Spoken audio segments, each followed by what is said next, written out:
Jeremy, what it do? Ahoy, hoy. What are you doing? Shocked that an NBA coach is complaining about the officials. Bang. I never thought, Mike Brown, that I would see the day that a coach in the NBA Finals would make up some sort of horse crap about one-sided officials being the reason. Hey, it was 23-21, I was going to believe, say, fouls. and one of those fouls, by the way, was at the end when the Spurs fouled, or when the Knicks fouled on purpose. Yeah. So, there was a one foul discrepancy. Hey. But hey, huge. Hey, I never thought I'd see. Well, wasn't he just talking about the second half? Is it 15 foul discrepancy in the second half? Was it 50? Well, I know that there was a free throw. There was a free throw discrepancy in this. But they also got into the penalty really early. Yeah. But anywho. I've never heard Mike Brown talk. Is that your first time? Yeah. Mike Brown might be the most... I didn't know he talked.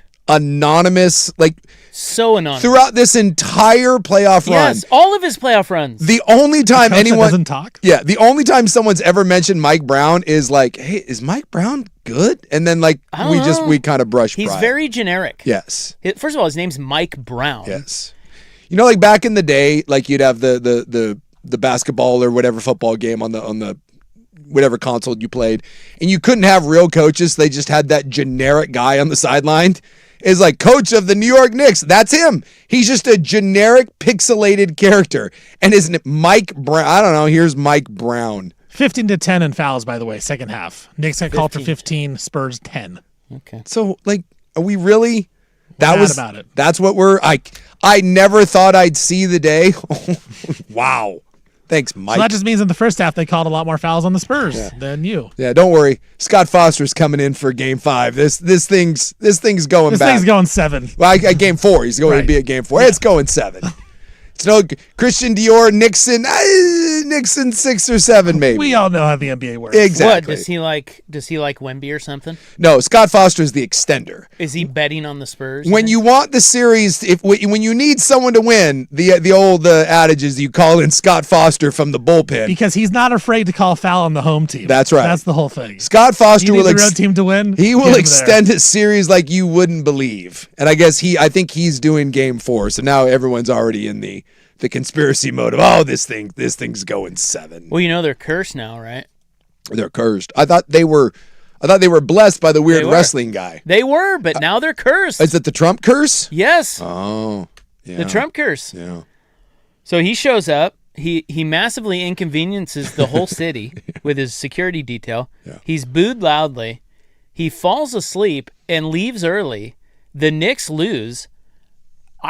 I will say right now on the air, live on the air, because I have courage. The show has courage. Yes. The Knicks will never win a title for the next. How long did it take the Red Sox? Or no, the Cubs. Cubs took the Cubs was 100 years. And some years. Yeah, it was a long time. I'm going to say 1908 or something. I'm going to say 117 years. The curse. The curse of the Trump. I will say it was a resounding boo.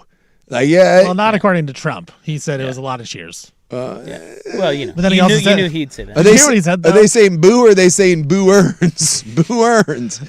Not what was his explanation? Well, he said he just heard a lot of cheers, and then he asked about Stephen A. Smith. Because Stephen A. Smith said he blames Donald Trump for the loss. Yeah. And then he said, I think Stephen A. is a nice guy, but you have to have a certain aptitude to run for president. You need a high IQ. I don't really think Stephen A. has that.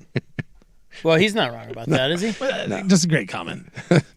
Well, he was in a bulletproof room, so maybe I've never been behind bulletproof glass because, who the hell am I? So maybe behind bulletproof glass, the boo sounds like yay. Oh, it funnels in differently. It funnels in, right? Yeah, there it is. Yeah. It's possible. How much did that cost, by the way, putting in bulletproof glass in James Dolan's suite? I'm guessing glass in general expensive. I'm guessing bulletproof glass, quite nice. Yeah, Dolan looks, I haven't seen him in a while. Yeah. He looks all right. He's aged all right. Yeah. Well, he's got several billion. Well, so did Paul Allen. So that's does true. Trump. I mean, they all look terrible. Yeah. He doesn't look bad. Well, there's two types of people. Those that have so much money they don't care because they can get laid anyways, and then you got the Bezoses of the world that are like, well, I've got a gajillion dollars, I might as well just look good. It's not that hard to hire a nutritionist. You go get that Gary Brecka guy, you get on a bunch of peptides, you get skinny, you get someone to give you a custom outfit, you screw in some hair, and Next thing you know, you look a lot better. If you would like military grade rifle protection, Well, I think that's what you're looking for, right? I think that's what the president would be looking for. I don't think it's what he's looking for. I'm guessing that's what demanded. Yeah. Yeah. Yeah. I mean, it's not going to be basic handgun resistance No. like you and I need. No one's throwing a rock at him. I'm guessing. Yeah, you want the rifle protection. Then you're looking at $800 to $2,000 or more per square foot. Oh. Yeah, and Yeah. so that was probably. That's a lot of square footage up there. Yeah, we're. Was it? I mean, it just looked like a. Well, I mean that's sweet. Those suites are probably what? Those are like 8 seats across. So I'm guessing from a width wise, you're probably looking at 30 plus feet on a big suite. How many square feet? And then let's go 30. Let's go in 30, and then that thing is probably what? 10 feet tall at least, maybe 10 to 15 feet. Yeah, I don't think it's 15. I'd say maybe 10. 10 probably. 300? Is it right? Is that right? I don't know. I don't know how to do square feet. Should I go back to school? No, you don't want to go back to school. Is it 300 square feet? Yeah, 30 times 10. Okay, so America, woo! So $6,000. That's not as bad as I would have thought. Is that right? Pretty affordable. Yeah, that's somewhat affordable. I'm actually kind of surprised by that. $600,000. Yeah, there you go. That seems more like it. Not affordable. Yeah. I think. I hate this team. I There's feel a like 6. I feel like putting in bulletproof. There's no way you could.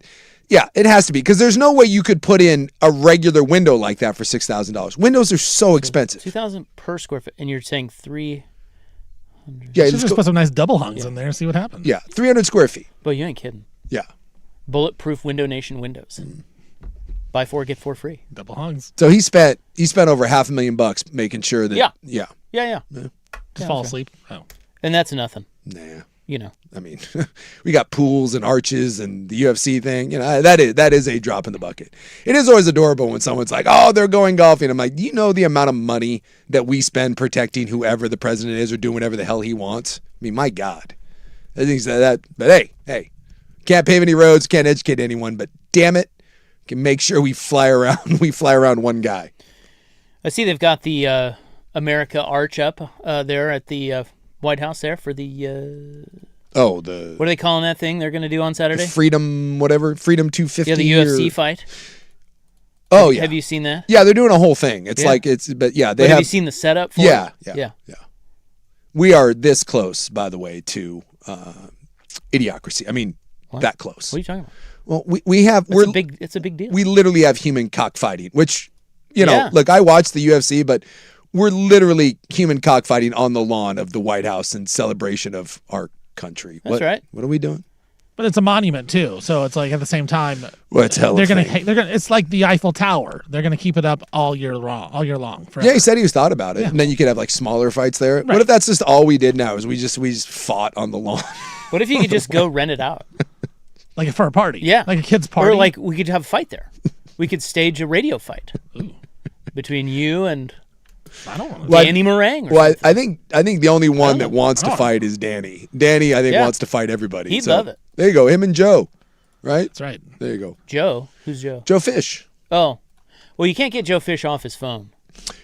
Well, I've never seen anybody talk on his phone so much. Well, they're gonna place. I think after all of that, I can beat you in any athletic endeavor. I think the one athletic endeavor that they settled on is golf, which should tell you what kind of athlete either one of them is. But The real athletes. the real athletes, Well, they should fight then. I'll let's challenge you to take- any athletic competition. Fine, we'll golf. Why don't we go to the White House? Oh, well, I think it's busy right now, but maybe afterwards. we can That's rent what I it. mean. Yeah, let's rent it out. Rent it out. Yeah, what does that cost? Can you rent the White House? Yeah, go It's like Cameo. do a little Airbnb. No, but wait, weren't you saying they were going to leave it up? So why don't they just? Well, he's let- talked about. Yeah, He's talked about it. Yeah, just let people come in and stage fights. That could be somewhat problematic. I don't think it could. I think that'd be great. Rob's all about it. I'm all about it. Yeah. Make a lot of money for Trump. That's what we want, right? Well, I would think so. Is that what we're out USA? here to do? USA, USA. I mean, the guy can't lose. Well, we're just winning, just all in general. It's winning. We don't ever lose. No, We always win. no. Anyway, that arch is pretty kick-ass. I don't know if you've seen it. I think Have you it's- seen it? I don't think it's kick-ass. Yeah, I think it's awesome. Someone that they just couldn't stop looking at Larry David on the sideline. I will Me say, neither. that Larry David did draw my attention quite all a the bit. time. Yes. Dude, that was the greatest single celebrity watching game of all time. Yeah. That you cannot find a more, like, that was unbelievable. Everywhere you looked, there was somebody like, hey. Yep. Like, do you see the guy sitting next to Larry David? Yeah, it was Rahm Emanuel. Yeah, Rahm Emanuel was what there. What was he doing? Isn't he a Chicago guy? Yeah, but I think he's going to run for president. He wants to be president. Robert Kraft was down there. You had Chalamet. You had Stiller. The BTJ spotted Cardi B's up tops on she was like, as Charles Barkley said, the Cardi D's. The Cardi D's. Yeah, we were watching the game, and I'll tell you right now, the missus only cares about celebrities. She loves nothing more than rando celebrities. Like it's her favorite thing in the world. We went to a John Legend concert, and all she cared about was whether or not Chrissy Teigen was going to be there. And then when they said that she was in the house, lost her ass. So we're watching the game, and out of nowhere, she's like, "Is that Cardi B?" And I'm like, "What?" And she goes, "Look at this lady's breast that's sitting silent. I think that's Cardi B." I'm like, from a distance, I can't pick out breasts. She can. She identified the Cardi D's. Turns out it was indeed her. It was everywhere. And then I saw someone on Twitter went through, someone who used to work at Madison Square Garden explained, because you were asking, how do you get the tickets, the celebrity allotment? And someone kind of went through how it works.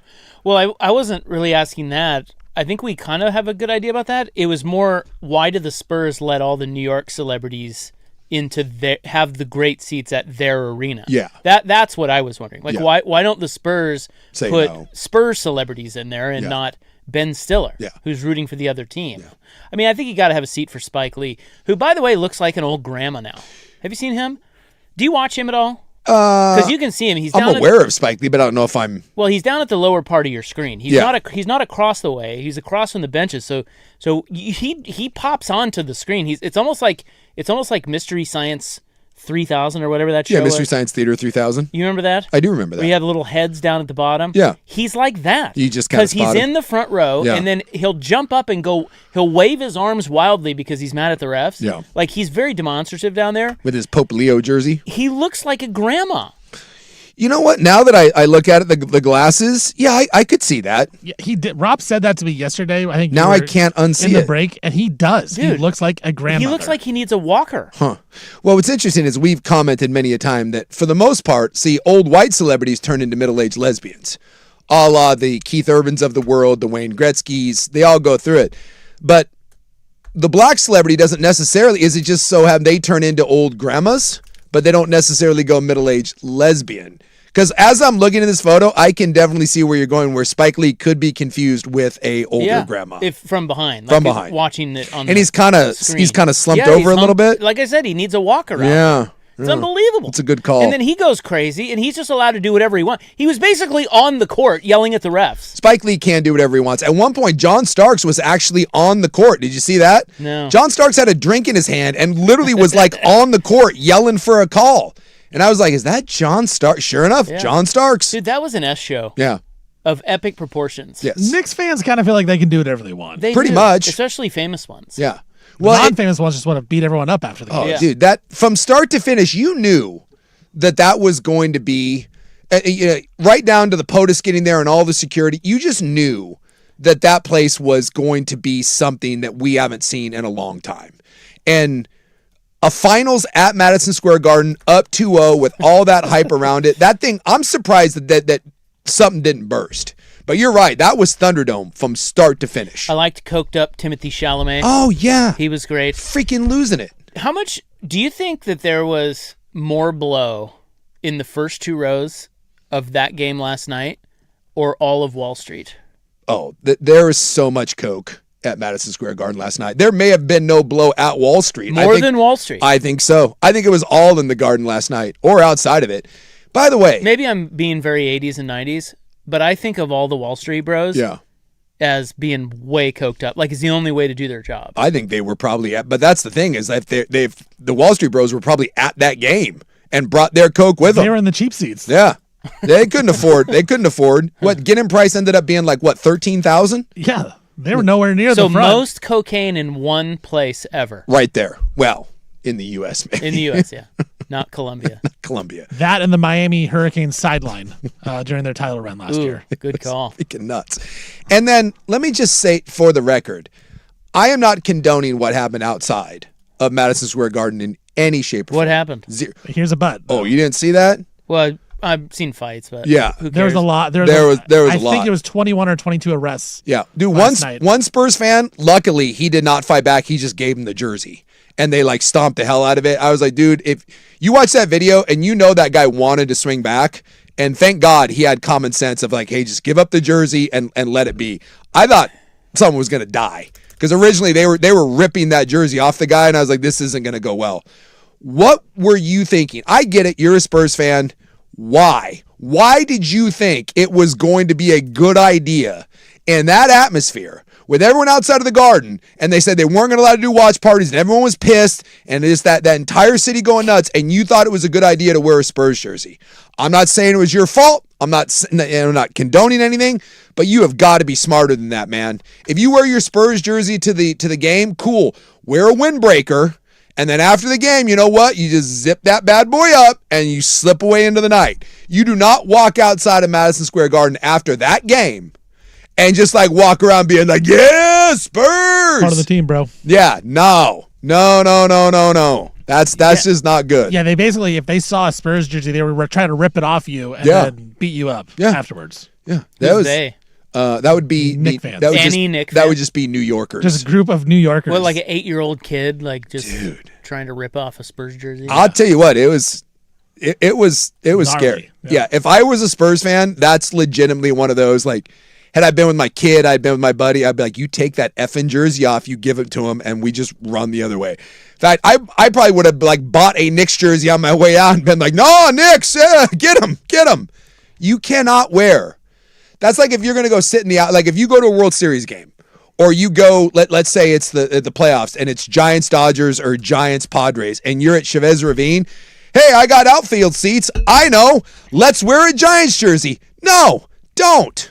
Should you be able to? Sure. Should you? No. Just don't do it. No. You're asking to get your ass kicked. No. You got a sign on your back that says, please kick my ass, and you bear a small percentage of responsibility for when you get your ass kicked. Be smarter than that. All right, there's your Brad Boxberger opening prattle. Let's go.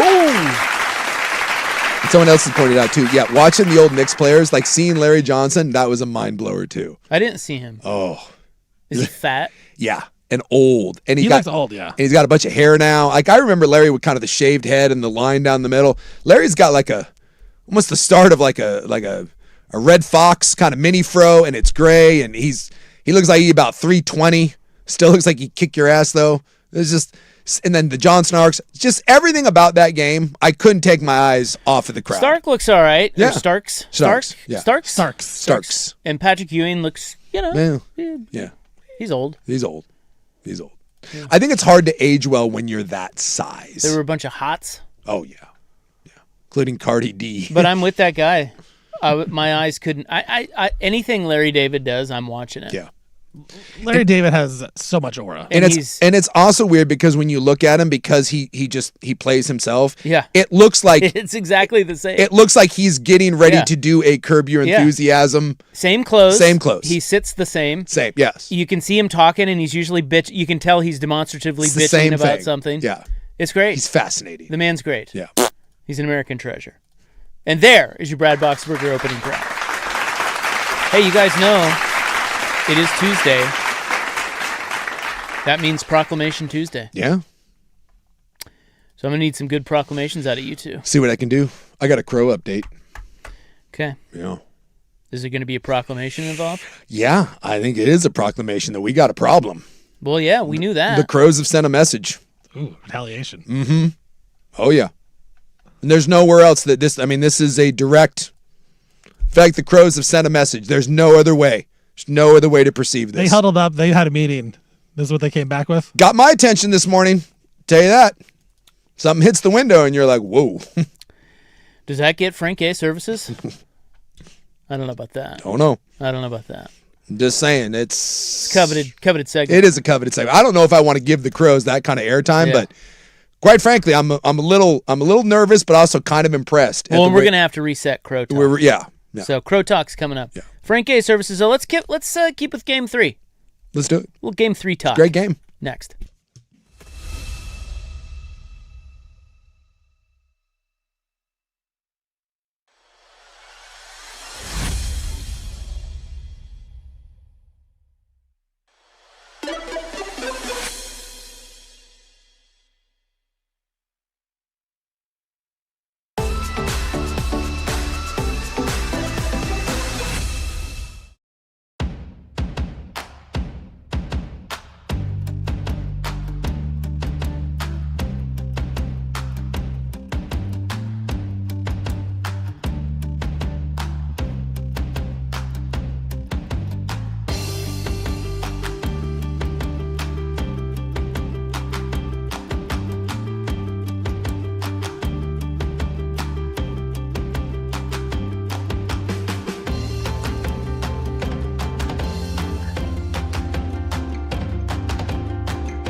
From the George McCoy and Warren Allen Sports Desk, a Sports Center update on the Fan Sports Network, 105.1 FM and 1080 AM.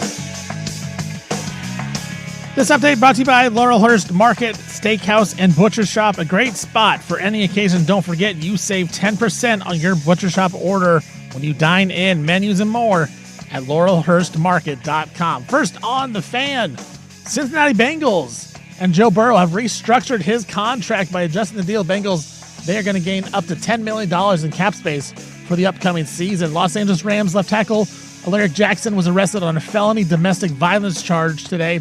In February of 2025, Rams and Jackson agreed to a 3-year, $57 million contract extension. Spurs beat the Knicks in Game 3 last night thanks to 32 points from Victor Wembanyama. Knicks still up 2-1 in the series as we head into Game 4 tomorrow, where the Knicks are 1.5-point favorites. NHL Stanley Cup Final 4, Game 4 is tonight in Las Vegas. Vegas Golden Knights up 2-1 over the Carolina Hurricanes. And the 99th District Court in Lubbock County, Texas, where Texas Tech is located, scheduled quarterback Brennan Sorsby's trial against the NCAA for February 8, 2027, 2 weeks after the College Football Playoff National Championship will be played. I'm Stephen Vaughn from the George McCoy at Warren Allen Sports Desk. Don't call your mom. Call George McCoy at warrenallen.com.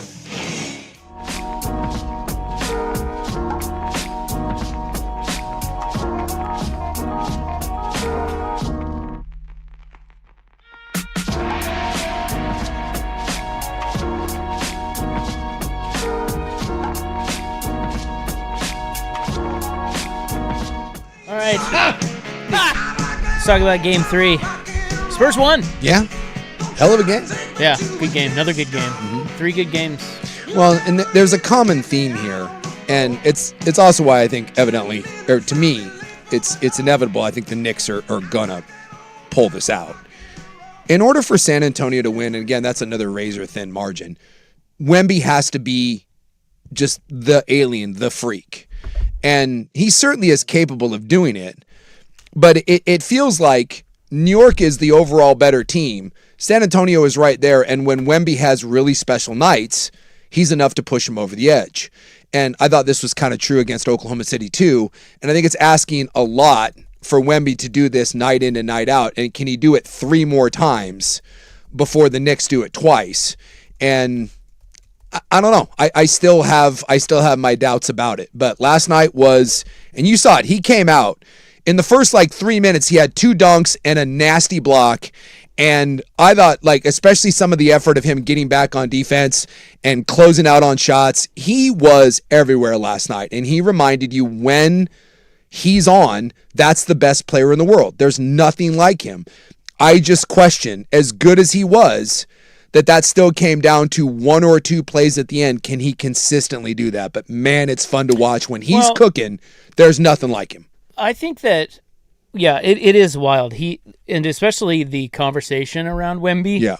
It's like, it goes from, oh, he's too young and it's too soon and he's tired and you got to learn to take your lumps and nice run. But it goes from that to how will anyone beat him the next 15 years, depending on how he plays. Yeah. It's like game to game, super wavy conversation. He's so good that when he isn't that good, we're stunned by it. And so that makes him look bad because our expectations are so high because he's so good. Mm-hmm. But then you realize, oh, wait, he's 22. Yeah. There are going to be ups and downs. See, I don't know, man. I don't want to overreact to one game. But as we were talking about yesterday, those first 2 games were really close. And maybe a 7-game series is just short enough that when you steal one like the Knicks did in San Antonio, that's enough. That's enough. Maybe that's enough. And because there just aren't enough games to come back. And that was Barkley's point. Barkley was saying that when you go up 2-0 on the road. Well, he also said the series was over at halftime. Yeah. He said game blouses at halftime. Yeah. Dude, the Spurs won, and it's certainly not over. I think it took some time for the Spurs to adjust, but they adjusted, and last night their defense was legit. Yep. And the reality is, a lot of the guys around Wemby still aren't making shots. No. So I have to think that there's a path for the Spurs to actually win this because I think they're going to heat up. I mean, Castle hit a huge 3 when the Shot clock was running out last night. Yeah. That was a huge shot. Yep.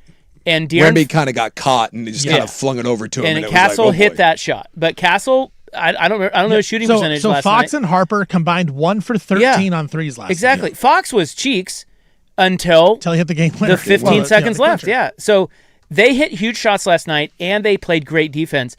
I still think the Spurs have a lot of room to get back to normal shooting, and if they do that with their defense the way they played last night, boy, the Knicks were really discombobulated on offense, and they still knocked down huge, really tough shots. Like Brunson hit a huge three late, and Anunoby had a couple in the corner. At one in the corner. I don't know, man. I thought last night was the first time you look and go, ooh, maybe Steven, your whole point the whole time was the Spurs are the better team. They looked it last night. I think if you're the Knicks, you're a little frustrated because you got those first 2 wins, which are great, but you got your Josh Hart game in game 3. He had 16 points, hit 4 threes. He had 3 points in the first 2 games, and you lost the game. You gave up, what was I'm looking here? Jose Alvarado, Jordan Clarkson. They combined for 14 points, and they were both plus on the plus-minus side, and they played 13 minutes each. You blew those 2 games in a loss where those 2 guys, Dylan Harper and De'Aaron Fox, shoot 1 for 13 from 3. Yep. And you didn't, Wemby was awesome, and that was about it for the Spurs, him and Castle. You kind of blew this game up at halftime, up 7, had a chance to put them away, didn't do it. I think the Spurs got their footing right, but to Sook's point, to beat a team 4 out of 6, or it have to be 4 out of, what was it? 4 to 5. 4 to 5, right. Like, that is hard to do because the Knicks and Spurs, there's not a lot of difference, but my whole point this whole entire playoffs has been when the Spurs are at their greatest and Wemby is at his best, they are the best team in the league. They're better than OKC. They're better than the Knicks when they are playing their best. In that fourth quarter, the second half, they played the best basketball they had in this All-NBA Finals. So did they figure it out? I don't know. They've been up double digits every game the Spurs have. I think the Spurs have a legitimate chance to win this. I still think that the Spurs are going to win this. I think they're the better team, but I think the Knicks kind of missed their opportunity. They had a lot of things going for them in Game 3, and they could not pull it out. It's unfortunate for them. I just go back to Game 2. That normally in a series it's going to go 6 or 7 and it's a razor thin, and you give a game away, and San Antonio gave the game away. It's hard to come back from that. And again, 4 or 5. San Antonio, as good as they are, have not been that consistent. There is so many ups and downs. I mean, your 3 best players are all under the age of 20 or 22, right? 20, 21, and 22, I believe, is Castle, Wemby, and Harper. Yeah. And to say that you're going to get that level of consistency, I'm not certain. And, we can bag on Wemby, and that was, Barkley was like in Game 2, Karl Anthony Towns is kicking his ass. Think about that.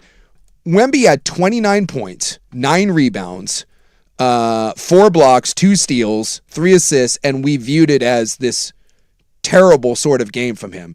And this is to your point, like his expectation is set so high. So normally, like Brunson hasn't been great, but Brunson's done enough in the 2 games, and really that performance from Wemby should be enough.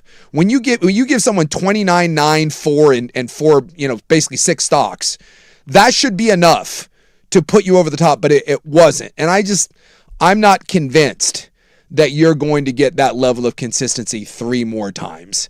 But look, it's a series again. I think the pressure has shifted back, right? All that hype, and maybe all that hype around New York was a lot for them to handle. Yeah. But I'll tell you what, you go into Game 4, and I can see where there's a little pucker factor in New York, because God forbid you go back to San Antonio 2-2, and kind of that myth of New York and is Madison Square Garden and that environment's been popped. If that thing goes back 2-2, I think all of a sudden now you're starting to think, okay, well, San Antonio, you've really gained some confidence for some young kids. And the shocking part is Brunson was awesome in the fourth quarter, and usually he's the best guy that can pull it out. He just couldn't do it. He was 4 for 7 in the fourth quarter. The rest of the Knicks 3 for 20 shooting in the fourth quarter.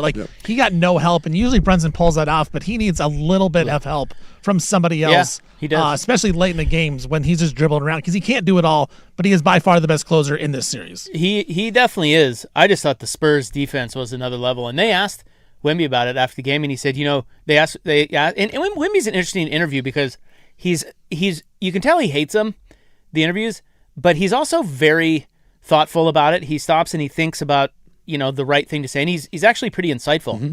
And he said, and he doesn't use a lot of words, but he said we just communicated better. It was we were one defensively. We spoke when we saw something that we needed to tell the other guys, and I thought that was like, that's it. That's the difference between having a pretty good defensive game and an excellent defensive game. Yeah. And they had that. And if they keep doing that, it's going to be awful hard for New York. Basically, it comes down to this. It comes down to, do you think the Spurs can win 2 in a row in Game 6 and Game 7? Because that's what it's going to be. Yeah. I mean, and these teams are so close. Can the Spurs win Game 6 in New York? That's what I think it comes down to, and I definitely think they can, because all of these games I think are going to be about the same. I don't see, short of the Spurs getting super hot and all their shooters just making everything, they could have a runaway game in this series.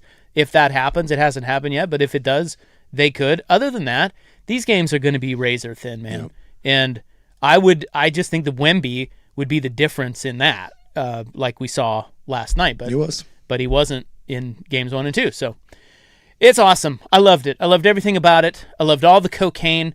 Like, there was just a haze of cocaine over the first 2 rows. All the celebrities. I know you can hate the city, and you can hate the teams, you can hate the fans. There is nothing like a big game atmosphere in New York. No, it was great. Baseball, hockey, basketball, football. I don't know if it has the same. Like, no offense to the Jets and the Giants, but I mean, it's in New Jersey, and I was gonna say, it's in Jersey. It's like, Well, and aren't all the famous people and rich people, they're all up in suites, in boxes. Yeah, but when you get, if you've ever paid attention to hockey, like the Garden in hockey, it's just like it is in basketball. There's no, I mean, maybe Montreal. It's one of the great venues. Yankee Stadium is just different. And maybe even some Mets, even though we don't play many big games. Yeah, that New York environment it's different. And so the fact that that's back in the finals, and the numbers are bearing it out. The numbers are huge for this. This is everything you could want. Like, we all thought, like, Oklahoma City and San Antonio, that was the NBA, finals, and it's not going to get any better than that. Dare I say, so far in New York, this has a chance to end up being better than Oklahoma City because you've added in the New York element, and it's actually for the damn thing. You know what's sad, and I hate to say this, is because we've had this conversation. I mean, the Knicks haven't been in the finals since 1999. Yeah, and there's always this conversation of, well, does the NBA need the Knicks to be good? I think we're finding out it kind of does. They do. Like, it's not the NFL. It's just better. Yeah, it's better when the Knicks are good. Major League Baseball needs the Yankees. They need the Dodgers. Yeah. NBA needs the Lakers, the Knicks, the Celtics. The NFL is the only one that is bulletproof to that. They don't need it. They can have anybody in there and they'll be fine. But every other league needs these big markets in there. Yes. It makes a difference. Yeah, we're finding that out. Yeah. There's a different energy when it's New York as opposed to Cleveland or Miami. Last year was Oklahoma City and Indiana, dude. I know. Yeah. I mean, are you kidding? And it was a great series. Yeah, and it went 7, but it wasn't. No one cared. It wasn't this. You could probably ask a lot of people who was in the finals last year, and they wouldn't remember it was the Pacers. Yeah, or that it went to 7. Or that it went 7. And if Halliburton doesn't, blow the Achilles, maybe we got a different. Right. We got a different outcome. Yeah. What if Halliburton doesn't blow his Achilles and Oklahoma City is not a champion, and we talk about them like all they do is choke? Could be. Think about that. Well, I'll tell you what. This is now the 8th year in a row we're going to have a different champion, and I think if New York wins, no one's going to label this a dynasty and anything like that. It's going to be 9. But yeah, if San Antonio wins, watch no one's ever going to beat them. And, it's like we do this all the time. We did it with Boston. We certainly did it with Oklahoma City. And I don't know what it says about the NBA, but just that era of these dominant teams that win year after year and string them together, like it certainly appears right now to be over. The era has become. NBA fans are always chasing the next Jordan. Yes, Jordan and the Bulls. They want the next LeBron. dynasty. Yeah. Well, I mean, we got spoiled for a while because you did have you went from Celtics Lakers to Pistons to Bulls, right, and then Spurs thrown in there, and then you had another run with the Lakers with Shaq and Kobe and those guys, and then I don't know if it was necessarily a dynasty, but LeBron went to 8 straight finals, and then you had Golden State who won. They won 4, right? You could just say LeBron with the Cavs and the Heat. Yeah, and the Heat, all of them. And so that's 3 for him. And then Steph won 4 in Golden State. So we have been used to this. Well, there's never been a time when there wasn't. No. I mean, you go back. Dynasty. I mean, that's into the 80s. I mean, we're going back into the Lakers and Celtics. So I say never. I just mean since Jordan. I mean, we've been working on 45 years of this, or at least 40 because of the last 8. And now we're kind of getting these one-offs.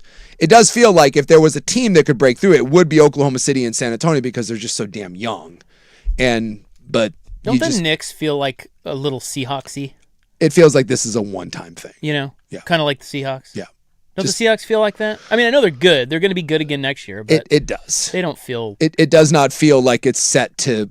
Whereas the Russell Wilson and Legion of Boom, those guys felt more repeatable. Yeah. The Knicks to me don't feel repeatable at all. Whereas Oklahoma City and San Antonio certainly feel repeatable. But we said that about the Nuggets. We said it about plenty of teams. We always say it. And we say the same things about everybody in the NBA. It's unbelievable. So I just, everyone bagged not 1, not 2, not 3. Turns out winning back-to-back titles is really effing hard. There's Frank A. All right.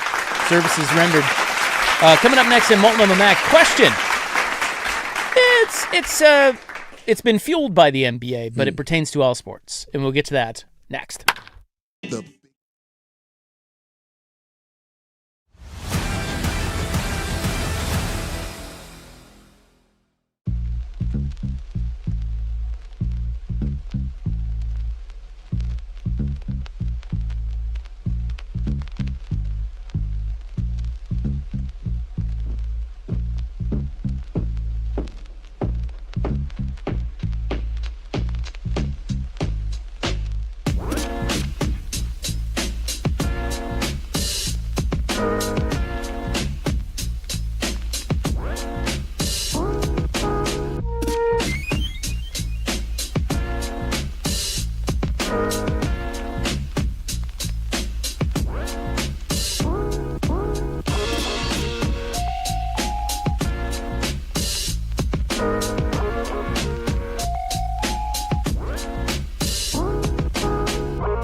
So I was sitting there watching Wemby last night. Mm-hmm. Get a life, bro. And it is true. I mean, we have texters even texting in like, yeah, I don't really watch the NBA, but I'm watching because of Wemby and the Knicks. Yeah, you can't look away. So the league's just getting a nice little boost from their phenom being in there, and then the major market. And then New York. Yeah. So it's good for the league, and that's true because, I don't know about you, but sometimes it's very anecdotal, but when we're walking around or talking to people around town, sometimes that's how you can get a feel of what's top of mind for guys or our listeners. And if I'm out playing golf with four guys, I pay attention to what they're, or three guys, I pay attention to what they're talking about. 100%. What they're asking me about, because that means that's what they're interested in, and that's what we want to talk about. And this is getting a lot of talk, and Wemby is getting a lot of talk. So it's definitely resonating. But what I think is interesting is superstar conversations like the one we have around Wemby. And as somebody texted in, they said, we're recycling the same conversation we're having about Wemby. We had it with Jokic. We're going to have it with SGA. And it is true. It's like, so I was sitting there watching Wemby last night going, what, outside of franchise quarterback, what sports person gets the most scrutiny? And I thought of, the ace, the Major League Baseball ace. I thought of the owners. I thought of franchise quarterback. NHL goaltenders, I know, are a huge lightning rod. Yep. College football coach, I think, might be way up there. Yeah. So what is it? To me, it's quarterback. But outside of franchise quarterback, I think it's NBA superstars.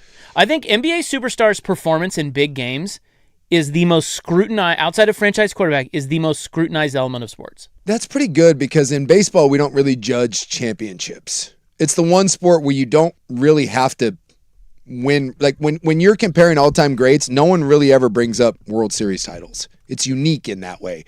But we certainly judge NBA players and we judge quarterbacks off of it. I mean, these guys get... Yeah, you might be right on that. College coaches is pretty good, College too. football coach. Yeah, it's like, if you haven't won one, boy, we love the what have you ever won? That is... Well, you lose two in a row. Oh, God, yeah. They're all over you. They're all over you. Again, we brought up the Dabo Sweeney thing. Dabo's got one of the greatest resumes of all time, and he's had one bad season, and now he sucks and no one wants him. Like, college coach, that's pretty good. I might lean college coach and then maybe NBA star is third, but nothing's like the quarterback. So so power rank. So if we go franchise quarterback, college coach, NBA star. Yeah. Then you have NHL goaltender, owners, Major League Baseball, a star. Yeah, baseball I think is last. I just don't think it doesn't stick to a lot of people. You can be truly great. Mike Trout was the best player in a generation, and no one gave a damn that he wasn't good because it's really hard for one person to make an impact like that in baseball. It is the least impactful sport. You could have Juan Soto on the worst team in baseball, and it just doesn't matter. You could it's baseball. But if a rookie doesn't live up, especially a high draft pick, man. I mean, you get it, but it happens so often. Baseball to me is last. And NHL goaltender is good, but they're like closers in that no one stays good. Like very rarely do you get a guy that actually stays the course. It's like you're good for a 2 or 3 year block and then you move on. I mean, my God, you've got a goaltender here in Carolina that may get benched. Like you can go find another sport where you can go through an entire regular season, be great in the playoffs, and you have two kind of rough spots. And not even necessarily your fault, but just not the best games, and you may get replaced. Hockey goaltenders are it is so fickle that I think that's just kind of part of it. So I put them in baseball behind that. And then you said owner?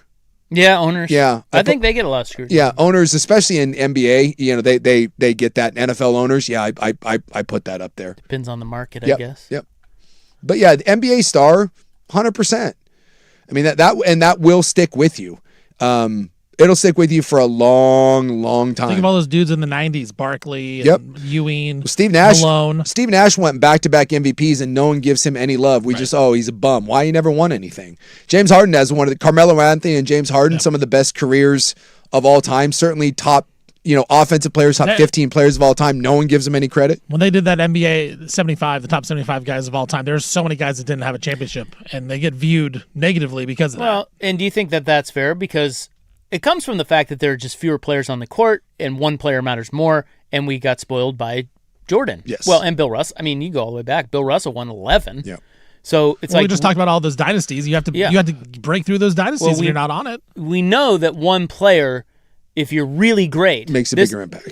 You should win multiple championships. That's what we think. Yes. I don't know if that's fair, but that's what we think in the NBA. Well, history has proved it, that if we're judging on multiple titles, the NBA is the easiest to get to. It's really hard to do in the NFL. I mean, you get 2 Super Bowl rings and you're an all-time, no offense, but Eli Manning's an average to good quarterback that won 2 Super Bowls largely because of his defense, and Eli Manning's going to be in the Hall of Fame. But is there something about Charles Barkley that does knock him down a few pegs because he did not win? I don't think that way, but most NBA fans do. Yes. But is that fair to think that way? I mean, is there something like Chuck was really, really good and he never won? No. Why? I guess I go to one, he was up against the era in which he played. I don't think it was his fault. Charles Barkley never had the best team in basketball, ever. Charles Barkley elevated good teams and got them to the doorstep a couple times and ran into superior teams and a superior talent. And I think the NBA is just, it's same with Utah. Same with Utah, yeah. Karl Malone and John Stockton were amazing, and they just happened to run into an era where those teams that they were playing against were scary good and were better teams with a superior individual player, arguably the greatest of all time. The NBA is so much of a stars league where if you have the best player, they can overcome a lot of different things. Where the NFL, we've seen, like you said, Eli Manning, who is a mid quarterback, win a couple Super Bowls. But in the NBA, the Pistons were like the one team with Chauncey and all those guys where you saw a bunch of role players come together and win. You usually don't see that. When the Nuggets win, Jokic is a top 3 player. Shea, top 3 player. Yep. If Wemby wins, top 3 player. Jalen Brunson's top 10. Like if the Knicks win, that's why it would be such a weird thing if the Knicks win, and why no one thought they would, because they don't have a top 3 NBA player. I know, we're right always now. stunned when that happens. Right. And it hasn't happened yet. Well, if the Knicks win, it'll go down in history as kind of like the Pistons, a one-off where a bunch of role players and one good player came together and beat a star in Victor Wembanyama. But we say stars in basketball, if you're truly great, you should help your team to titles. Yeah. But then we say Charles Barkley didn't do that, and we give him an excuse of, well, he didn't have the best teams around him. Yeah. I mean, he had good teams. Well, but also at the same time, I don't think, like, Barkley to me is amazing, but he's not Tim Duncan. Well, what about Karl Malone and John Stockton? Yeah, Karl Malone. I mean, how do you not win? Karl Malone, outside of Tim Duncan's the greatest power forward of all time. Karl Malone's better than And he had John Stockton. Well, Hornacek. Yeah. You know what's weird is we've got this going on in hockey right now, and I know it's different. Not a lot of people pay attention to hockey, but Connor McDavid he's one of the 2, maybe 3 best hockey players I've ever seen with my own eyes, and will go down as a top 5 player, and is playing alongside another MVP. He is playing. You have Michael Jordan and Scottie Pippen playing together. Leon Draisaitl is an MVP. He has won an MVP. And they have been to 2 Stanley Cup finals and they have lost. And they have been through multiple coaches, and it's starting to look like they are not going to win one. They are not close right now. So is that on those guys? Or how much of that is on It's not obviously not all on them. It's just there is a lot of people in hockey that when this if he never gets one and certainly doesn't win one in Edmonton, they will not view him. He has done everything to go down as one of the greatest ever play, and they will not give him any credit. He is as scrutinized as anyone, because it's like, my God, you are playing alongside another star and you've never gotten it done. You keep falling short. But in hockey, though, do we expect players that good to win titles like we do in the NBA? Yes. So then we should criticize him some for not winning. Yeah. Because everyone else, like when you go through, very few players of his caliber. I mean, he is rarefied air. Very, very few have not won. The second best player of this generation is Nathan McKinnon, and he's in Colorado. Nathan McKinnon has won a title. Sidney Crosby, who people say is, McDavid is a better version of Sidney Crosby. Sidney Crosby has 3. Now, granted, McDavid still, I think he's 30, so there's time to go, but it's a tough beat right now, and he takes a lot of flack for it. In fact, the first year they got to the Stanley Cup Finals and lost to the Florida Panthers, do you know who won the MVP of the finals? Him. He was the MVP on a losing effort. And so people are like, well, that's how good he was. He was the MVP even though they lost, and yet there's still going to be a lot of purists that be like, dude, don't tell me he's the best you've ever seen when he can't freaking win. All right, there's the Mac. Thank you. True story. Coming up next, it's the Gobbler. Got a gobbler. Yeah, people saying Messi was getting that heat because he never won a World Cup, and then he got one. Wait, what? Oh, Messi. Yeah. Yeah. Is soccer the same though? The World Cup is hard because it's only every 4 years. But yes, people were saying Messi was the greatest player of all time, and a lot of people were like, "No, you're not the greatest of all time. You never won a World Cup." And then he went and.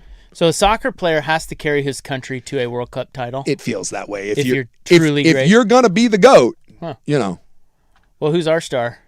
Yeah, we don't have one. Thanks a lot, Brandon Donovan or Landon. Thanks a lot,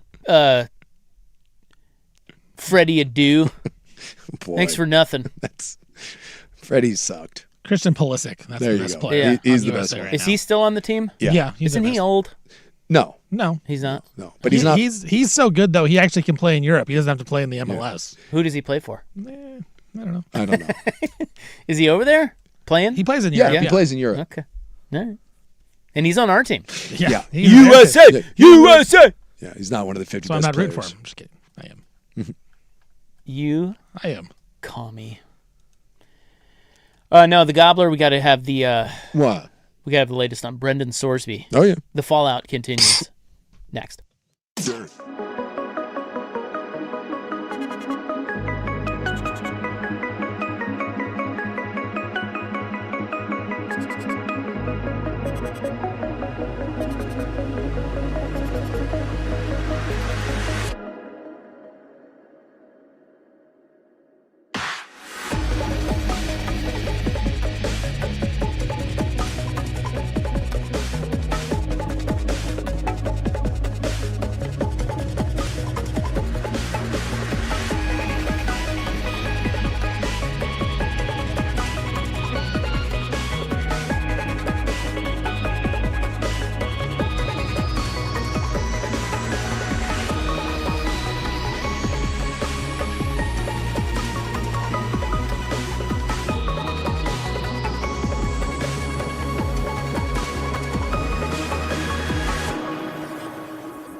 Now, from the George McCoy and Warren Allen Sports Desk, a Sports Center update on the Fan Sports Network, 105.1 FM and 1080 AM.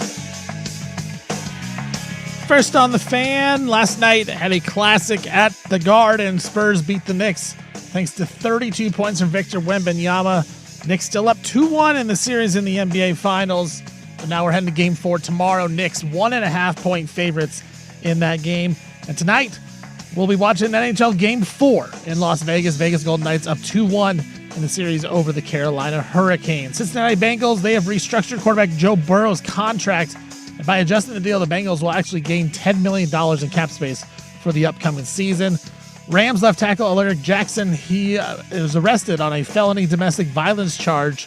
Back in 2025, the Rams and Jackson agreed to a giant 3-year, $57 million contract extension. And the 99th District Court in Lubbock County, Texas, where Texas Tech is located, scheduled quarterback Brendan Sturges' gambling trial against the NCAA for February 8th in 2027. Funny thing is, that's 2 weeks after the College Football Playoff National Championship. I'm Stephen Vaughn from the George McCoy at Warren Allen Sports Desk. Don't call your mom. Call George McCoy at warrenallen.com.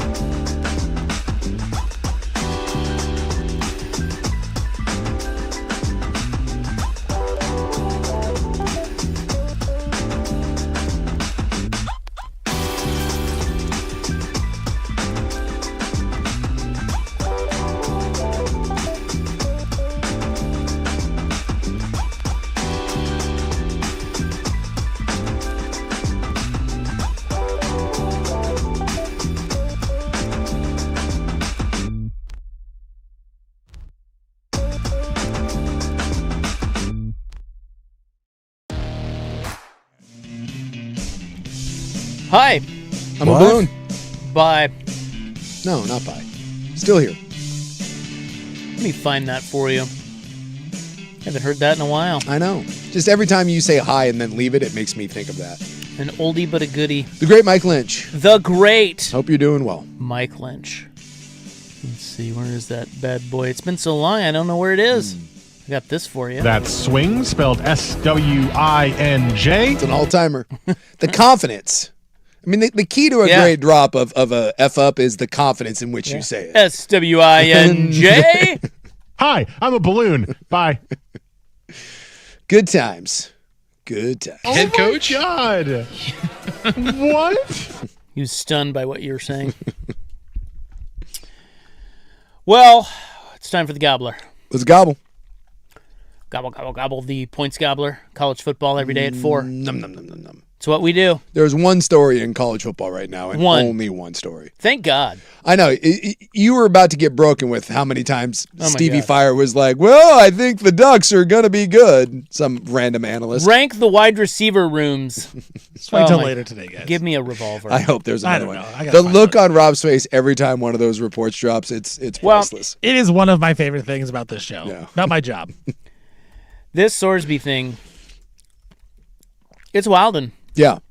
It is definitely wild in the streets of Westland right now. And you're getting about 1 million different opinions. You don't know what's happening in these streets of Westland? No. And I do enjoy the one thing that has united college football is the hatred of Texas Tech and Cody Campbell, which just makes me laugh my ass off. Even to the point of some people are saying this is going to hurt his pathetic attempt to get his stupid bill passed through Congress, which again makes me laugh. Every time he opens his mouth, he looks more foolish because he penned an op-ed piece for USA Today, which again just makes him look like an ass clown. And the fact that everyone's piling on him, I love. That's my favorite part of this. So I text my cousin. I have a cousin in Lubbock. Yeah. Or thereabouts. Try to get the pulse. Well, we know that the Robs are crooked in the they're big in the crooked world of Texas politics. No. These are the Callaways. This is mom's side. This is a different. It's all tied in. And so I text her, and she didn't even know who he was. It's like, who? What? She's like, who's that? I'm like, well, I was like, hey, what's it? I just want to know, like, what's his reputation down there? Yeah. She's like, who? Huh? I looked him up. I don't know. My kid just graduated though, and then we got onto family stuff. It's like with guns up. Well, her husband is a big Texas Tech guy, Yeah. but I don't know him as well. I know her. She's my cousin, so. I do enjoy the mental gymnastics because even Texas Tech fan is. So I didn't get much info for you. I've heard from a couple different Texas Tech fans on some of the national programs, and even the ones that are happy are a lot like this. It's like when the Astros won the title, and you're like, yeah, look, it's not great, but we won. So you're getting a lot. No Texas Tech fan thinks this is good, but at the same time, they're like, well, I mean, they said he can play. There's no one that thinks this is good, including Sorsby or Joey McGuire. Nobody. Nobody. Everybody sees it for what it is. Yeah. What I hate about it, and you mentioned you love that everyone's, now like united against Texas Tech. Yeah. That's fun, and they should. But at the same time, let's not act like this is kind of what bothers me about these high and mighty. There's a lot of high and mightyism going on around out there. 100%. Where if Georgia and Nebraska were the first two to come out and say, we've already made policies, we are not going to schedule Texas Tech in the non-con. Yeah. Okay, cool. Well, they've said that they're putting out that none of their teams in any sport will schedule Texas Tech. Exactly. And now the Big 12 and the Big 10 are both discussing league-wide bans. They don't want to schedule Texas Tech. And that's great. And I understand that. I totally get the fervor here. It's just that let's not act like any of these schools, if they paid $5 or $6 million for the biggest quarterback in the transfer portal, and he was the guy that was going to put your elite team over the top, and you had a really good chance to win the college football playoff, like they're saying with Texas Tech and Brendan Sorsby, let's not act like they wouldn't act the same way. Yeah. If a judge ruled in their favor to allow Brendan Sorsby or somebody who did something as bad as Brendan Sorsby or United College Football against you the way this has done, let's not act like Georgia would be like, oh, yeah, no, we won't let him play. Of course you would. Yeah. You would be doing the same thing that Texas Tech is doing, and so would Kansas. I hate to say that, but so would BYU. Well, maybe BYU wouldn't, but BYU would not. So would Oregon. It's just, I don't know. It's just, it rubs me the wrong way that now all of a sudden everyone's got morals in college football, and it's a joke. They don't. It's just, I see where they're going with it. It's just follow the money. I mean, it's a lot of money. And that's probably the only reason why Texas Tech hasn't stepped down out of this yet and said, hey, we're not going to play him, because they don't want to pay him the $5 million without getting something out of him. But that's how much of a scumbag move this is. Think about it. Like Georgia, who every other day someone's getting arrested in Georgia. Even Georgia thinks that you've crossed a line. I guess that's my point. But see, I don't agree with that, because it's easy for Georgia to say that, but the second this happens to Gunnar Stockton and then the judge rules in his favor, guess what Georgia's doing? They're throwing him out there in week 3. They're suspending him 2 games, just like I don't know who suspended him. The judge did. Sorsby basically said, "What if I sat 2 games?" And the judge went, "Cool." Yeah, so I don't know, and I may be totally wrong about that, and maybe this is a bridge too far for everyone except Texas Tech. Yeah. I just don't buy that. I've watched, my eyes have been open watching college football, and these snakes slither around in the grass. They're all the same, man. Well, I guess the difference is we may never know because we've yet to see it. Like when you're the first one to cross that line, it is easy for everyone to say, this is ridiculous because no one else has had the opportunity. So I don't know. I don't know who. I don't think Texas Tech is the only one, but I think after this they may be the only one. There are just some things that universally everyone looks at and goes, "You can't do this," and this is it. I'm shocked that Texas Tech fought as hard for this as they did. Well, let's be fair to Texas Tech and say that they have not said a thing since the injunction came down. They haven't. Well, the AD did. What did he say? I didn't see that. I'll pull it up. Yeah, he made a statement. Yeah, give me that. And it's basically said that they're just supporting Sorsby and all that. But I'll pull it up for you. But we don't know if the scrutiny is building. Yes. I mean, if the judge, that judge was so worried about, what did he say, doing irreparable harm to Sorsby if he didn't play? Yeah. Do you think he thought at all of the scrutiny and criticism that Sorsby would get if he did play? Well, and how much harm that would do to him? Because he is about to get, if he plays, he is about to get raked over the coals. So the other one, I mean, I've listened to so many. Mitt Winter, again, is a guy I really like. Jay Billis. I've listened to about I'd probably say 5 or 6 different attorneys that deal in this sort of thing. Billis is just, I think Jay Billis is a really smart guy. And Billis is usually pretty anti-NCAA. And I've listened to most of them talk, and they all say this will more than likely get overturned on appeal. It's just, can the appeal get heard in time? Well, they set that date for February. Yeah. And they did that on purpose. But after the season. More and more are saying that this is going to get heard. I heard 2 guys today say that they think this gets heard in the next 30 days. Okay. That because of the scrutiny around it, this is going to be... People in Texas and the judicial system know what this looks like, and they're like, we need to do something about this. But it's interesting that you brought up the Sorsby mental health thing. Almost every one of them said the most laughable part of this, and why they think this is immediately going to get overturned, is the basis of their claim is that the NCAA is not putting the mental health of Brandon Sorsby first. And he goes, you are going to stand before a panel of 3 judges and tell them that Brandon Sorsby had a years-long addiction, that he was doing the one thing that he knew he couldn't do. And you're going to tell me that the thing that is best for his mental health is to put him back in the high-pressure environment of $1 million athletic context. Like, I mean, that is the silliest thing in the world, to make the argument of 30 days and you've cured an addiction, and now we're going to put him back in the exact environment that caused the addiction in the first place. But your argument is on mental health. They said if you were to make an argument for mental health, Sorsby should be nowhere near competitive football games, certainly ones that he plays a role in. And he just says that when you go before a panel of judges, because remember, this judge did not rule in favor of Sorsby. He just said there needs to be an injunction so that a real appeals judge, a panel of them, can hear it.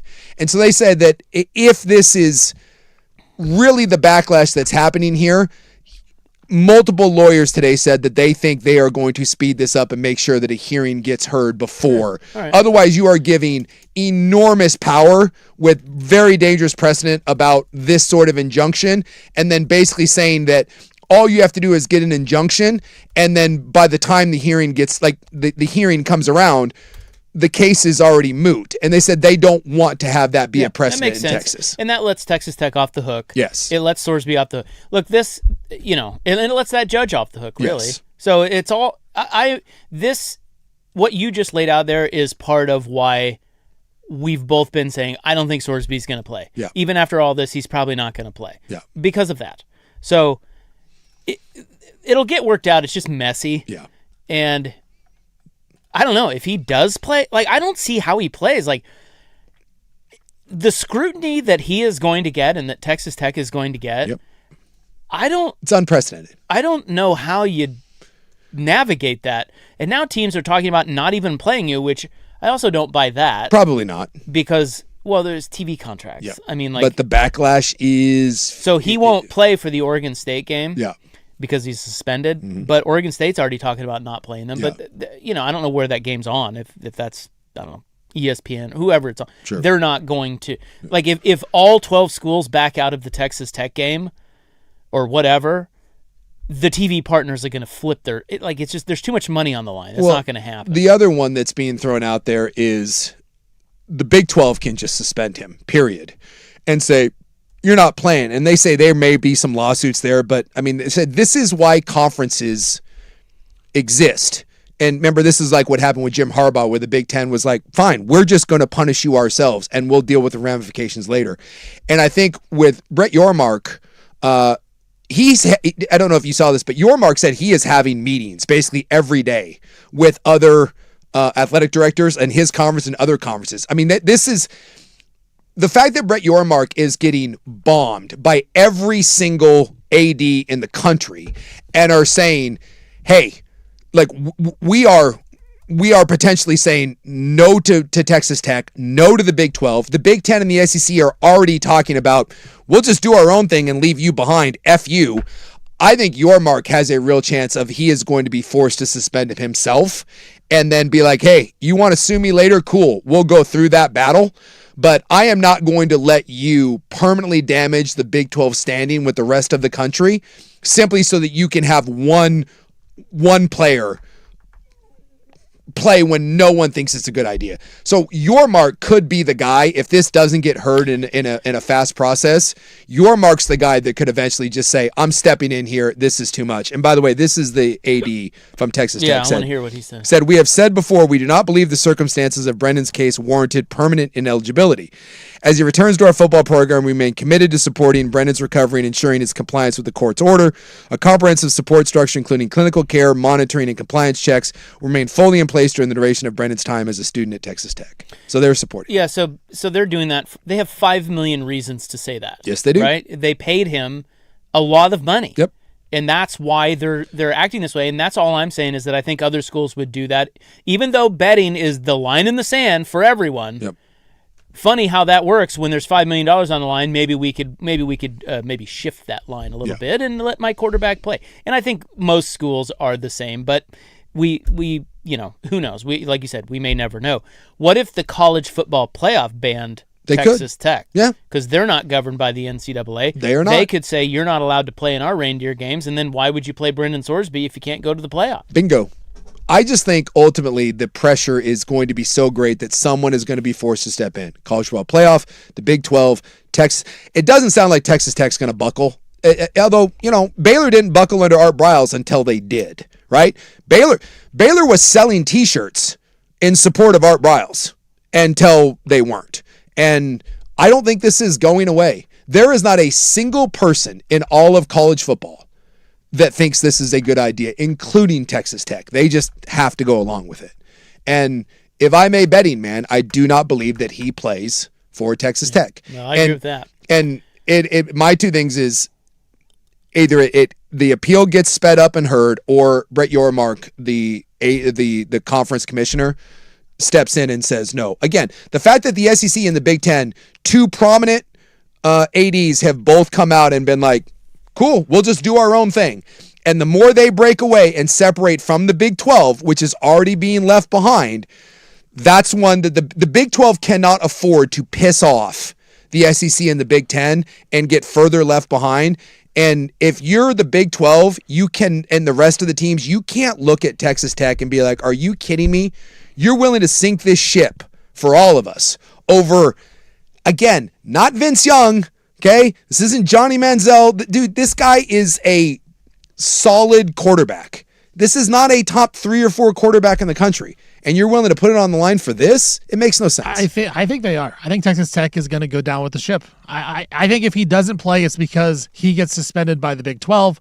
Somehow they speed this up and he gets ruled ineligible. I think Texas Tech, if he's eligible to play in week 3, I think he's playing. I don't think there's I don't think they care. Well, they paid him too much money. They paid him too much money, and I don't think that they care that they're the new enemy in college football. I think they love it. I think they embrace it. And I think that the rich douche, I think he loves it all. Cody Campbell. He thinks he's in charge of college football. Yep. He thinks he's making rules. He's breaking rules. He does not care. I think Texas Tech does not give a bleep about what's going on, and they're going to try to keep Sorsby as eligible as possible because they think they can win a national title, and he's their best way to do it. If he's not playing, they're not going to do it. If he plays, they have a slight chance.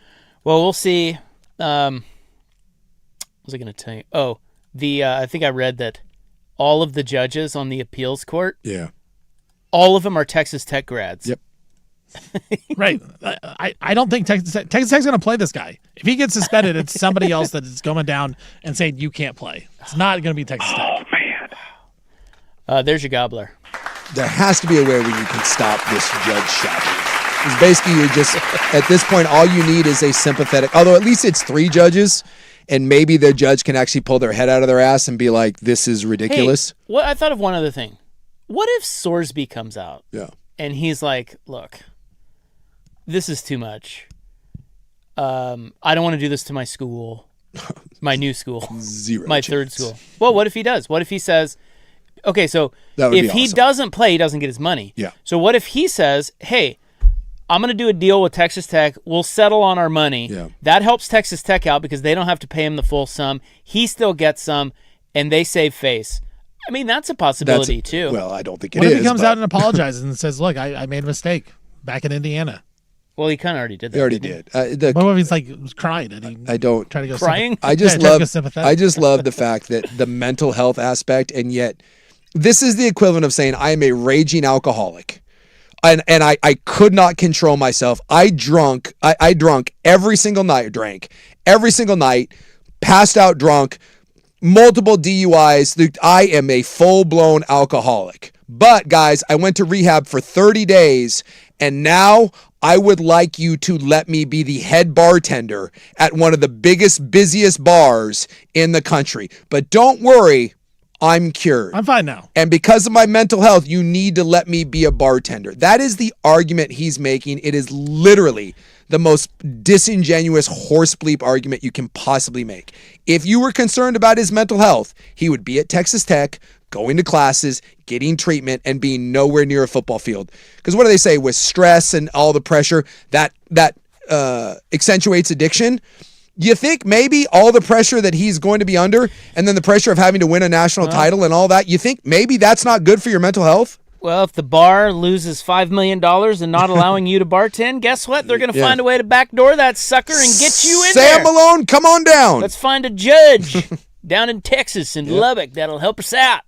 Guns That's up. exactly what they did. Guns up. It's amazing. And now that is your points gobble. It's amazing. We always do 3 extra minutes. It's like clockwork. We like to gobble. It's unbelievable. Well, we're cutting into in the news time. Oh, I'm sorry. I'll shut up. Yeah, shut up. Sorry. Shut up. Coming up next, we have an extreme heat watch and maybe a phone ban in Washington. You will not be able to use your phone ever again in Washington. I'd be okay with that. Yeah. Just throw it in the river. Wouldn't that be amazing? I'd like to go back to no phones. That'd be great.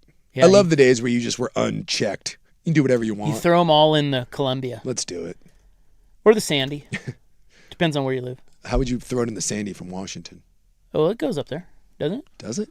Just have a Or no, really- I was thinking of White just have a Snake. really big arm. The White Snake River. Is it White Snake? What? The White Snake River? Are we going White Snake? Here I go again on my own. Let's break. Yeah, let's break. Okay, bye.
From the George McCoy and Warren Allen Sports Desk, a Sports Center update on the Fan Sports Network, 105.1 FM and 1080 AM. First on Fan, Cincinnati Bengals. They have restructured quarterback Joe Burrow's contract by adjusting the deal. Bengals are actually going to gain $10 million in cap space for the upcoming season. Los Angeles Rams left tackle Alaric Jackson. He was arrested on a felony domestic violence charge. Back in February of 2025, Rams and Jackson agreed to a 3-year, $57 million contract extension. Spurs beat the Knicks last night in Game 3 at Madison Square Garden to make the series 2-1 in favor of the Knicks. Victor Wembanyama, 32 points in the win. Game 4 tomorrow. Knicks, a 1.5-point favorite. And tonight, NHL Stanley Cup final, Game 4 in Vegas. Las Vegas Golden Knights up 2-1 in that series over the Hurricanes. And the 99th District Court in Lubbock County, Texas. That's exactly where Texas Tech is located. Scheduled quarterback Brendan Storsby's gambling trial against the NCAA. The date will be February 8th, 2027. That's 2 weeks after the College Football Playoff National Championship will be played. I'm Stephen Vaughn from the George McCoy at Warren Allen Sports Desk. Don't call your mom. Call George McCoy at warrenallen.com.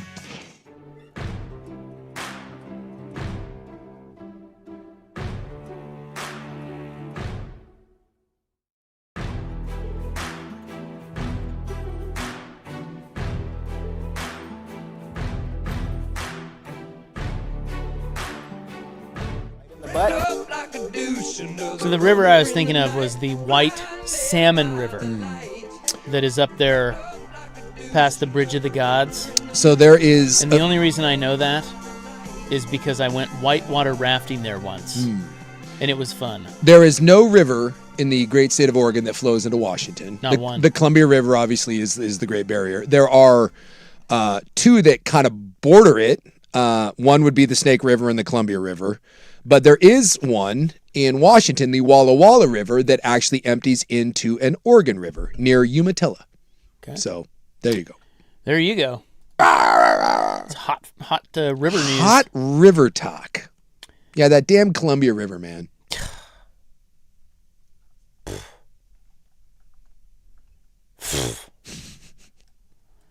It is June 9, 2026. It is time now for In the News. I'm your noted and humble newsman. Thank you. Please be seated. I am. It's brought to you by the Advocates, injury attorneys at advocateslaw.com. Today, International Dark and Stormy Day. Is that like the drink? Dark and stormy? Yeah. Okay. The drink. Yeah. And if you don't know what that is dark rum, ginger beer, and a little lime juice. I've had a dark and stormy a time or two. Whatever. It's fine. It's not on the regular menu, but I've had them. Seems weird that got its own day. Yeah. Well, everything has its own day. I suppose. If you haven't noticed. But that's not even a popular cocktail. I was a lie. It definitely is not. If you walked into a random kind of dive bar in order to dark and stormy, would they? They're like, That's one of those you're gonna get something. Do you want a whiskey or something? It is also National Earl Day. So shout out to all you Earls. I'm trying to think. I don't know an Earl. I don't either. Whenever I hear Earl, I just think of Duke of Earl. That's all I think of. It's a great song. Greatest Earl. Duke of Earl. Earl Weaver, Campbell? maybe? Earl Campbell? Earl Campbell. Oh, there Earl you go. Weaver. Yeah, by the way, one of the great nicknames of all time, the Tyler Rose. Come on. He can't walk, though. You know who Ranker All beat up. lists as the greatest Earl, or the number one Earl? What do you got? Earl Sweatshirt. Apparently he's a rapper. Do you guys know him? You guys Earl are pretty Sweatshirt. street. Earl Monroe? No. I don't know Earl Sweatshirt. They His named the name's sweatshirt Earl after him? Sweatshirt. They have him number one and actor Earl Williams number two. Not a lot of great Earls. Earl who? Earl Williams, he's an old-timey actor. Sweatshirt. The guy who invented the sweatshirt? When you said Earl No, he's a Sweatshirt, rapper. I instantly was like, that was my first thing. I was like, was there someone that invented a sweatshirt? And that's, Here's a fun Earl fact. DMX's real name, his name is Earl. Oh, okay. So he would be the most famous Earl, right? He's the best Earl then, yeah. Yeah, probably. Yeah. He stopped, dropped, and opened up shop. What other Earl has done that? Earl Yeah. Blumenauer does that every day. Now, DMX dead, right? Dead. Dead? He's dead? Super dead? Super dead. Yeah. Really? I thought he died. Earl the Pearl Monroe, yeah, there's a good one. Hey, we have an extreme heat watch coming to Portland. Yeah, gonna get hot. It's not hot out there today, but No. just wait. It got a little, I went and hit some golf balls. It got a little steamy on me. I was wearing an Earl sweatshirt, and, I got a little sweaty. Heat watch announced today. It will bring dangerously hot conditions with temperatures up to 100 degrees. Here in the Portland metro area, or we? Yeah. Wow. Yikes. This is from Sunday morning through Monday night. That's Yeah. I like to call that hot as balls. Is what Watch that out. is. And while I do enjoy heat, that's where I get it. You can't be 100 and be like, oh, this is Hundo, great. that's too hot. That's too hot. So are we gonna have to have like the newscasters telling you like? Oh, they already are. Yeah, they're all. Don't leave your kids in the car. Yeah. Don't leave your pets unattended in the car. Don't walk your dog on hot asphalt. Yes. That's another good one. Yeah. Make sure you drink lots of water, fluids. Maybe whiskey works. Probably. You guys keep the brain wet. Yeah. Wet your It brain. just seems so obvious to me. That's yeah, right. according to AccuWeather, Monday, I'm staring at 99 Wow. with that angry red temp. Wow. Because it just, the rest of it, I love at 95, they just give me the sunshine. But at 99, I get the angry red thermometer. Yeah. 95, you're fine. 99, gonna die. Yeah, you got to start somewhere. Where would you start it? I feel like 95, you should get the angry thermometer. I mean, that's hot. I'm gonna say 96. Yeah, that's hot.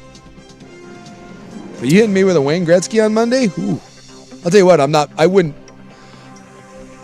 95 and above would be where I would start thinking about the outside activities need to not, we're going to change that. If whatever we're planning on doing outside. Yeah. Like, will you cancel a tea time? Yeah. Yeah. I might too. Yeah. Because I don't mind as long as I'm outside doing something like What?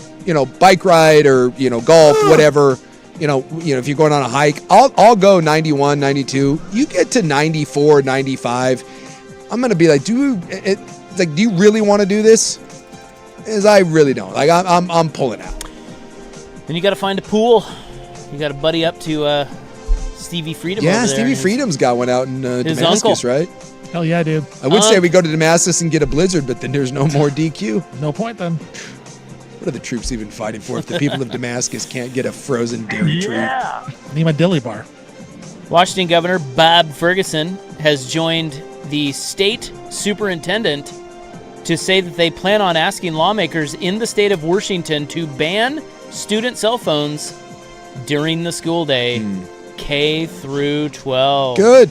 Yeah. Way to go, Bob. We do that here it's not in Oregon, but don't we do it in Portland? Well, in Oregon, I think they leave it up to the district. Yeah. But really, if you're following along, most states are doing this, right? Yeah, I think it's becoming a thing. And we're getting positive results. You're hearing, Well, the kids are shockingly. Yeah. The kids are fine without them. Yeah. And yes, they get more learning. Yeah. They get more book learning. Good old book learning. So you said if everyone in Washington had to throw their phone in the Columbia, Yeah. you'd be all for it. I know that cell phones make life easier. I get it, but man, I would be too. I miss the days of. I'm with you. I miss the days of. But how simpler many days. people would then go in after their phone? Everybody. Well, you wouldn't. No, the vast majority of people. People act like their cell phone, like it's like losing a child. You ever seen one of those videos where like a kid gets their phone taken away? They freak the F out. Like they swing on parents and teachers. It's crazy. Well, it is kind of alarming when you lose your phone, at least for a second. Yeah. You're like, oh. Because I have like my cards and stuff. you Sure. know? It's like, my driver's license. You know you can get another one. I know, but that's a lot. It's a lot. I got to golf. Who do you think I am? Yeah, who do you think I am? It wouldn't be a bad idea if we lost our phones for a while. Maybe we just did like, What if phones took like a week off? Yeah, what if they turned off for a week randomly and you didn't know when it was going to be and everybody had to just deal with it? Spring break of phones. Wouldn't that be cool? It would. And then when it happened, you just what would the you do your own thing? What would the content creators, be? Who cares? The idea that every one of these Figure it out. these people feel like they need to video everything. Yeah, it'd be good for a while if we checked out. All right. So there's that story. Coming up next, what are the most challenging cities to live with allergies? Oh. You know, this is the first year that allergies have really kicked my ass. Maybe Portland's one of them. Ooh. Next.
All right, this is in the news, June 9, 2026. Hello.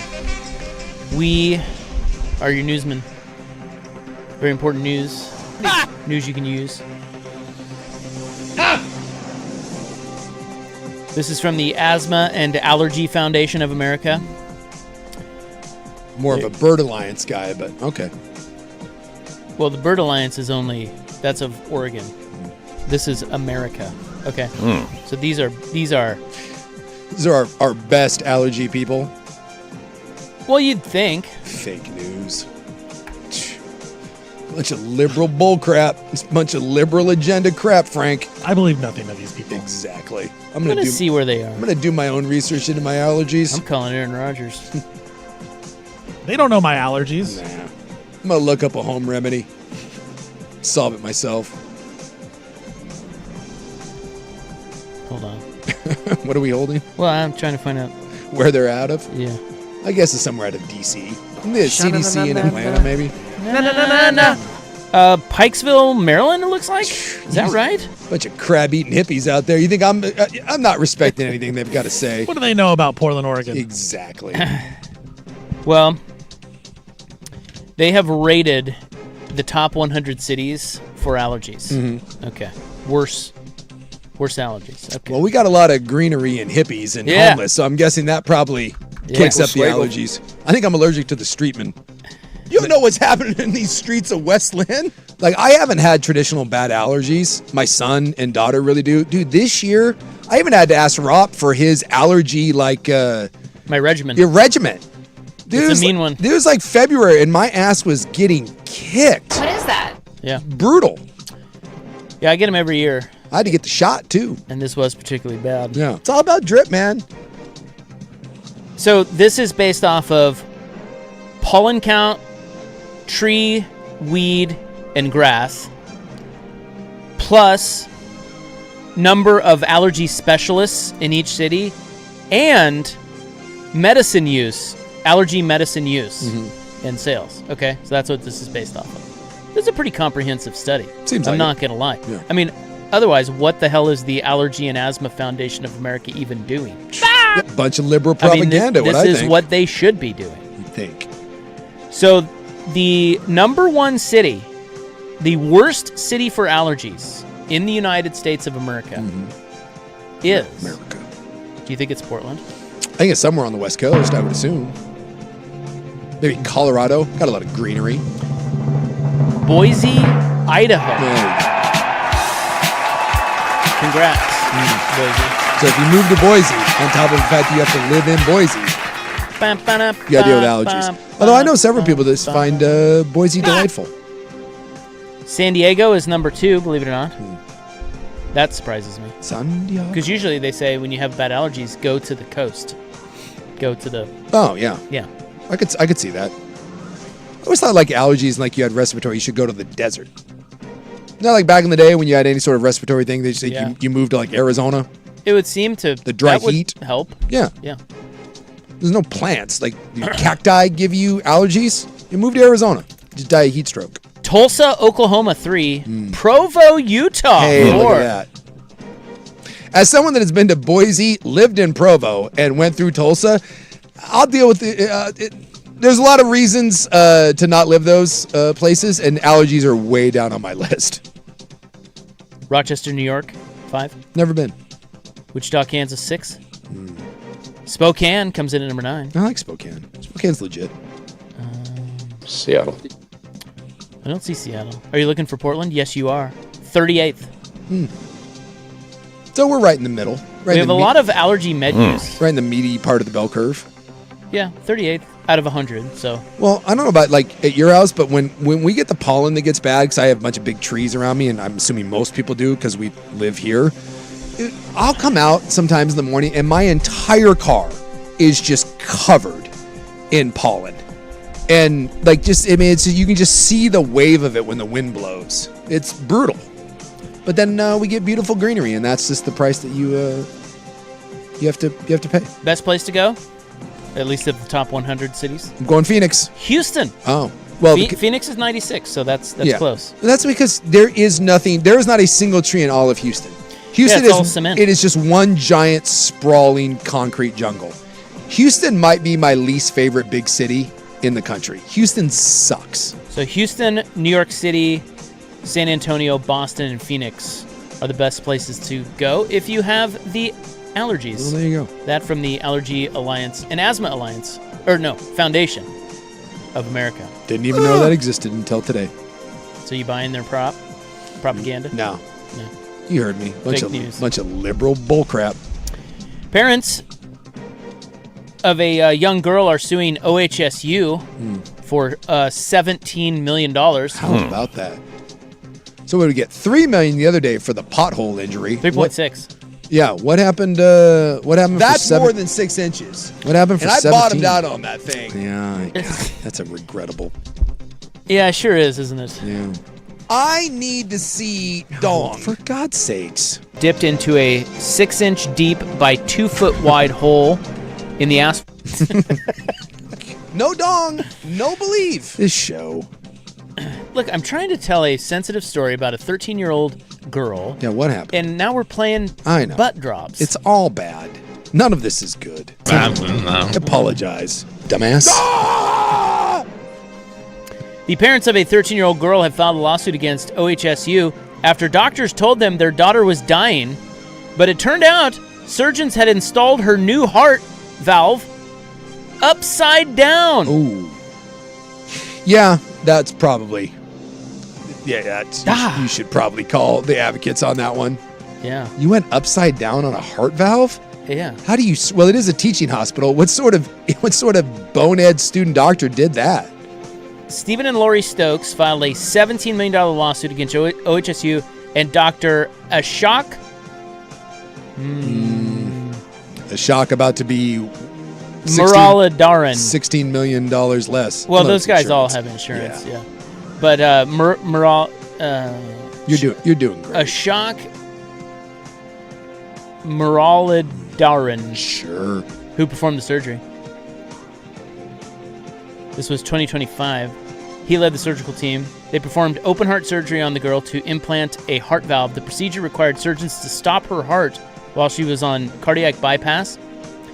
After the surgery, doctors were unable to get her heart restarted. She was placed on oxygen. I don't know, some fancy hospital word. It just helps move. It's got to, because the heart's not working. It's got to move the blood and the oxygen through the body. ECMO, they call it. Okay.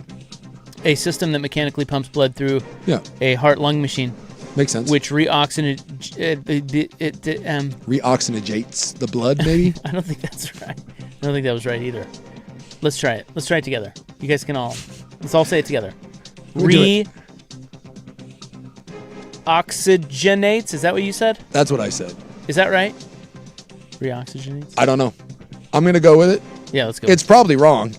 Any sort of grammar thing, you probably don't want to take me as the, I don't know, the arbiter Look, of it, but the newsman is struggling over here, okay? A lot of big words. understand. Okay.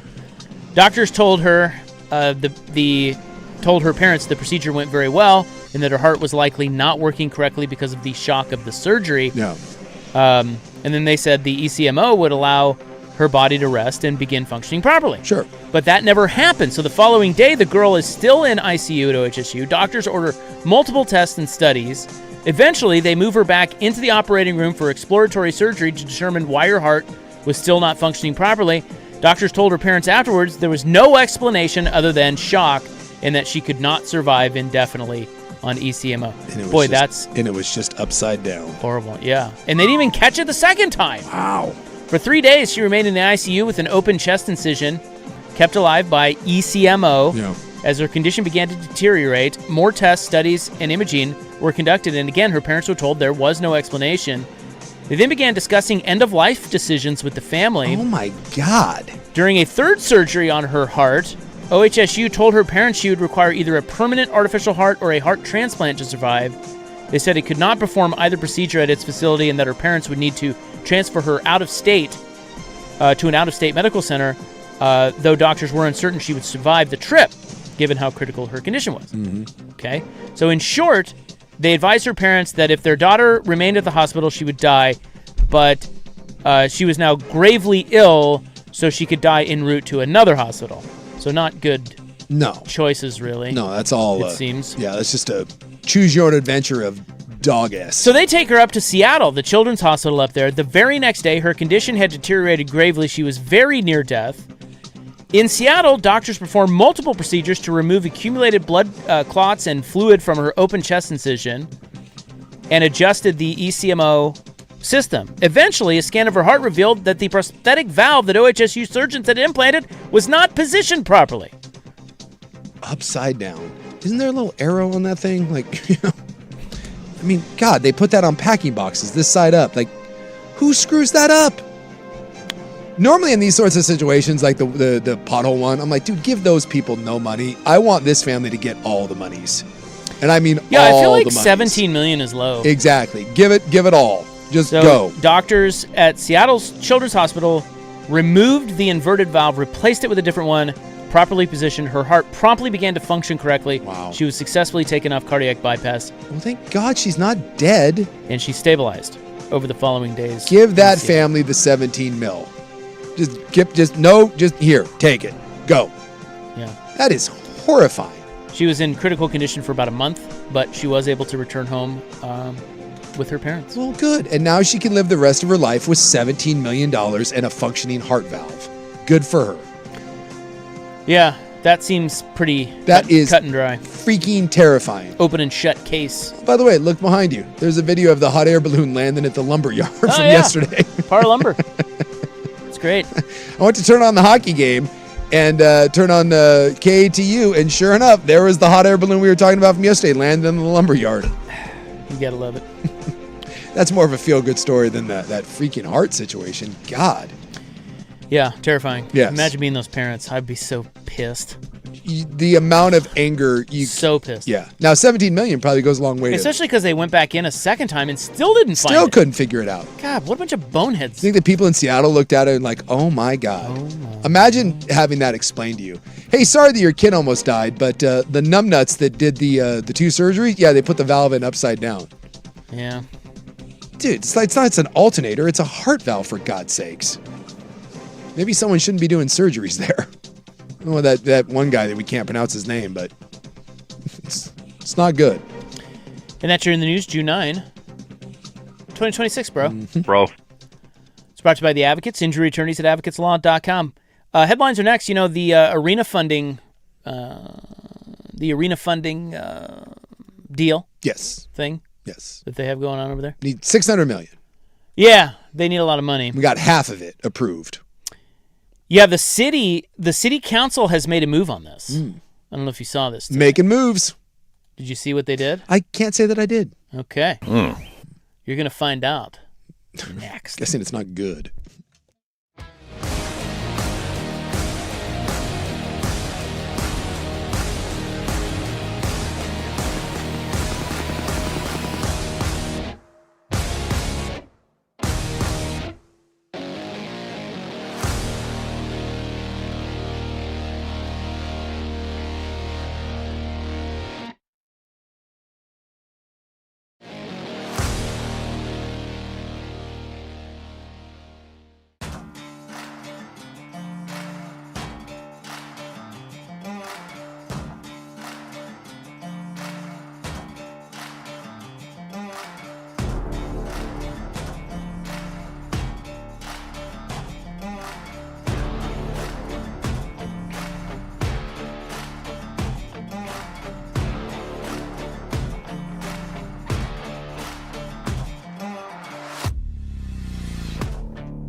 Now, from the George McCoy and Warren Allen Sports Desk, a Sports Center update on the Fan Sports Network, 105.1 FM and 1080 AM. First on the Fan, NHL Stanley Cup Final Game 4 tonight. Down in Las Vegas. Vegas Golden Knights up 2-1 in the series over Tom Dundon's Carolina Hurricanes. Hurricanes looking to tie that series up. Last night it was the NBA Finals, Game 3. Spurs beat the Knicks thanks to 32 points from Victor Wembanyama. Knicks still up 2-1 in the series, though, as we head to Game 4. That'll be tomorrow. Knicks are already 1.5-point favorite. Cincinnati Bengals, they have restructured quarterback Joe Burrow's contract by adjusting the deal. Bengals going to gain about $10 million in cap space for the upcoming season. Los Angeles Rams left tackle Alaric Jackson. He was arrested on felony domestic violence charge. Back in 2025 in February, the Rams and Jackson agreed to a 3-year, $57 million contract extension. And the 99th District Court in Lubbock County, Texas, which is where Texas Tech is located, has scheduled Texas Tech's quarterback Brendan Storges' gambling trial against the NCAA. That date's going to be February 8th, 2027, when the trial goes down. That's 2 weeks after the college football season ends. I'm Stephen Vaughn from the George McCoy at Warren Allen Sports Desk. Don't call your mom. Call George McCoy at warrenallen.com.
All right, welcome back. Hi. Hope you're having a nice little Tuesday. It is hockey just about ready to go. I'm doing great. Well, we all do, Jason, not just you. Well, you're not. You're watching Red Sox and Rays. Yeah, it's just filler until the game starts. Thought you were hockey Rob. Dude, I'm all in on this hockey series. I love it. Are fighting Dundons trying to dig their way out of this hole? Big game tonight. Yeah. What was I telling you? Oh, it's Proclamation Tuesday. Yes. Have we proclaimed anything? I haven't heard any. No. So step it up. I haven't heard a bold proclamation yet. Fellas. Well, I didn't believe in the allergy news. That I proclaimed that a bunch of liberal BS. So I did have that. Fake news. Well, we are your sportsmen. My name is Isaac. Big Sook's right over there. Look at him. Oh, dude. Stevie Fire, otherwise known as Stevie Freedom, sometimes known as Stevie Woke on the controls. You know, he and I are going to the Fire game on Saturday. You guys having a little date together? Well, Is it a family affair? it was originally my family affair, Yeah. but some people can't go. So I offered, I mean, who else to offer some Fire tickets to than Stevie Fire? I mean, it's right up his alley. It's in the name. It's in the name. So it's going to be my dad, Papa Rop, who still thinks it's baseball. He'll be shocked. And he's the main reason that you are going to this. Yeah, he said he wanted to see it. Okay. He wanted to go to he likes women's basketball. He's like, I want to go to the WNBA game when they come. And so I got him tickets, and he's like, is that baseball? I have a good friend of mine. His dad also, they're down in Georgia, and they have the is it the Dream, the Atlanta Dream? Yeah. He also loves women's basketball, which is kind of shocking to my buddy, but I think they like the fundamentals. Yeah. I think the old timers, they like the two-handed set shot. They like the chest pass. That's right. The fundamentals. It's real basketball. I think there is an element to that, where a lot of the old timers do not like the high flying NBA. Take me back to the olden days. So it'll be Nurse Nice, myself, Papa Rop, and then 3 tickets are in the hands of Stevie Fire. I don't know who his celebrity guests will be, but Are you taking both boys, or are you taking a gal and a boy? You know what? I don't know yet. I think the little guy, I don't think he wants to go. So, He's sexist, huh? yeah.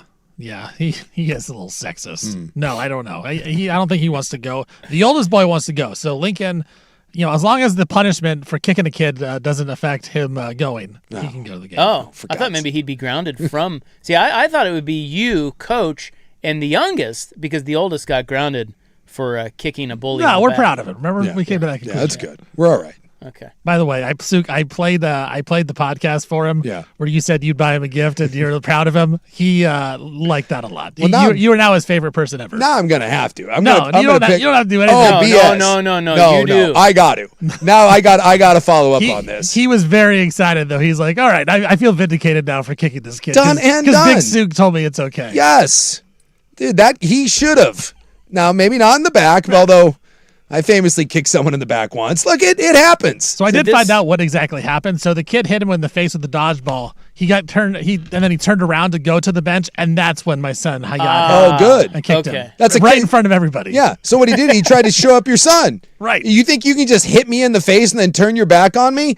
Dude, that kid's getting a Fire jersey from me. I'm finding a youth Fire jersey. That's that's my guy. I think I smell a bit. I think maybe every week we get a kid to call in and have Suk exonerate them from beating the crap out of their It's okay to fight. bully. Look, I'm not saying it's always okay to fight, but sometimes it is okay to fight. It is. We would be better off if we lived in a world where there were consequences to being a douche canoe, like throwing a dodgeball at someone's head and then turning around like, oh, what are you going to do? Basketball in general would be better off. The entire basketball world lives on the premise of what are you going to do? Well, Hold me back, hold bro. me back. Well, occasionally what happens is a little kid high-eyes you, your ass in the back. Little punk. Yeah. I need a size from you. That kid's getting something from me. It's not my favorite kid right now. Yeah, so the punishment will be over on Friday. So Saturday he's good to go. Yeah, he's fine. In the epiglottis today, I do have fire news. Very big. We got big breaking news. Very big fire news. Turns out, by the way, I think Carolina in hockey news looks like they have indeed pulled the goalie. They're making the switch. Well, they should. That guy, the Bussy guy, Yeah, he played way better. yeah. The best part is they put him in just kind of as they thought the game was kind of over. And then he stopped everything. He stopped everything. So We haven't talked about that game. That last hockey game. it was bananas. Now listen, how many hockey games have I watched start to finish? Not many. One. One? First scene was their first game. That had. Can you claim that? I cannot claim that. I don't remember do you ever remember the first game you watched of anything? No. But Besides hockey. being 50, I can. Oh. I'm not 5 Oh. or 4. I remember the first women's soccer game I ever watched. That was the Brandy Chastain World Cup final. Oh yeah. Yeah. Also might be the greatest game you've ever watched. Greatest women's soccer game you've ever watched. Yeah, that probably is. And to be fair, I was only doing that because I was trying to make time with someone to watch the game. What is that? That was in college, and some of the female athletes wanted to watch that. We're like, we can come over to my house and watch it, and there we go. So we both have an instance where the first game we ever saw. Yes. We should stop watching. You should stop watching women's soccer. But I should stop watching hockey. But I like getting thorny. But yes, that is the best women's soccer game. I've never once thought that. That is by far the best women's game that I've ever watched in any sport, and it was my first. In fact, that start to finish, that is probably the first women's sports game that I've ever watched. And it was amazing. Game 3 between the Hurricanes and the Knights was unbelievable. Yes. Because it was 4-0 in favor of Vegas. In a blink of an eye. And then the Hurricanes scored 3 goals. 38 seconds, I believe. In 38 seconds. Yep. That is, I know that's unheard of. Yeah. And then they tied it up. And then they lose in and then overtime. no one scored in overtime. And then in double overtime, the flukiest bounce in the world was the Crazy. difference in that game. Absolutely crazy. Yeah. And I got to tell you, watching hockey is really fun. As you guys, I mean, all you hockey guys have always said this. And I've heard you. Mm-hmm. It just was, when you grew up in Kansas, Yeah, it's not a thing. it's just not a thing. Yeah. So, And I also try not to bully people because I hate when soccer people do this or women's basketball. well, yeah. I hate when someone loves something and then they just badger you with it. It almost makes you not you're like, dude, I won't even give it a shot if you won't shut up. Like, just because you love something doesn't mean I have to. I just try to encourage. I'm like, dude, it's my favorite sport, Well, and I would it's- love to see it grow, but I'm not going to badger someone into liking something. So watching hockey, unlike certainly baseball is slow yeah, and plodding, and you can kind of come in and out of baseball. sure. Basketball's pretty fast. Except for the last 5 minutes of a game. Dear God. NFL's great. Football is great, but there is way more downtime. Just like in between. Like, what is it? What do they say? Like only 20% of a game is actual action. Yeah, I think over If that. over the course of a game, I think there's like 16 or 17 minutes of Yeah. play. Hockey, you cannot take your eyes off of it nonstop. for 1 second. Nope. And there's 3 periods, and I gotta complain about hockey. The intermissions are way too long. They need to get their ass back out there. But The 20 on, 20 off doesn't do it for you? no, you just like the 2 second. off, 2 on, 1 off, 2 on. There you go. The second you look away, something will happen. something happens. You can't take your. It is the best. It's not the best TV sport because you can't always see the puck. That is the biggest complaint I hear from people. But- Either that you don't understand the rules, but yes, the puck is hard to follow. But it is certainly the most exciting. Yeah. And I can totally see why. I still haven't been to a hockey game, although I am going to go to a Kraken game next year. Nice. Um, And I'm telling you, in person, I can tell. Yeah, I can. Everybody says, "Oh, you have to go to a game. You have to go." Okay, Yeah. I get it. I can see why. I don't even have to go to understand why people say that. It's awesome. the speed, well, it's cool because you can go 4 or 5 minutes and there's no stoppage. it's up and down, Right. and they change on the fly. That's what I'm saying. But if you have a decent seat at the Kraken game, and that's a great arena, the speed and the agility, it will blow you away. If you're close enough and you see how fast those guys are moving, I'm getting front row, that's woo. and I'm banging on the glass, I've never gotten to sit front row in an NHL game. drunk as a skunk. That's what I'm gonna That is one of those like bucket lists for me. I've just never, it's always been too expensive. I've been, I think, third row at a Kings game is the closest I've ever been. And then I've been front row at a Winterhawks game. But yeah, that's pretty cool if you ever get to be up against the glass. So anyway, we've got game 4 tonight. Yes. 2-1 right now, Vegas. Yeah. I'll make a proclamation. I think my Canes win tonight. I hope so. You know what? I'll proclaim that as well.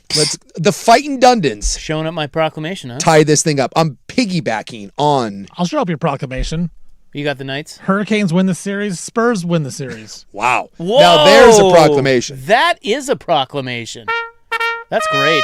I would also like to proclaim this. You might be right.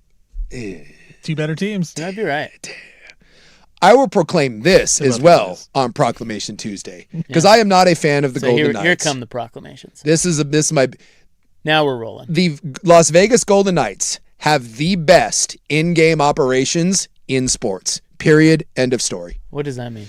The pregame stuff, the what would you say, the pageantry? You know, like when they do like the announcements, like with lineups, Introductions and stuff. Yeah, introductions in between. You know, that would be your halftime show, the little contests you run, all the video board, all the montages.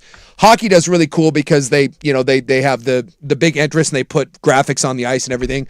The Las Vegas Knights take a legitimate Vegas casino-like show. The guy basically went to one of the Circus Olay people and was like, create me a Vegas show environment that I can do before every game and during intermissions.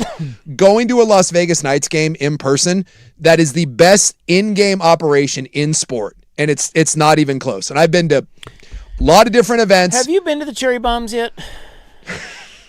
I think their budget might be slightly Well, smaller they than, kill it. than Vegas. I don't know if you watched any of what they were doing up there, but like their stuff, they do not do the Tom Dundon, we're going to go cheap on things. They spend so much money on the in-game operation, and it's amazing. Do the Hurricanes even do introductions, or do they just roll out on there?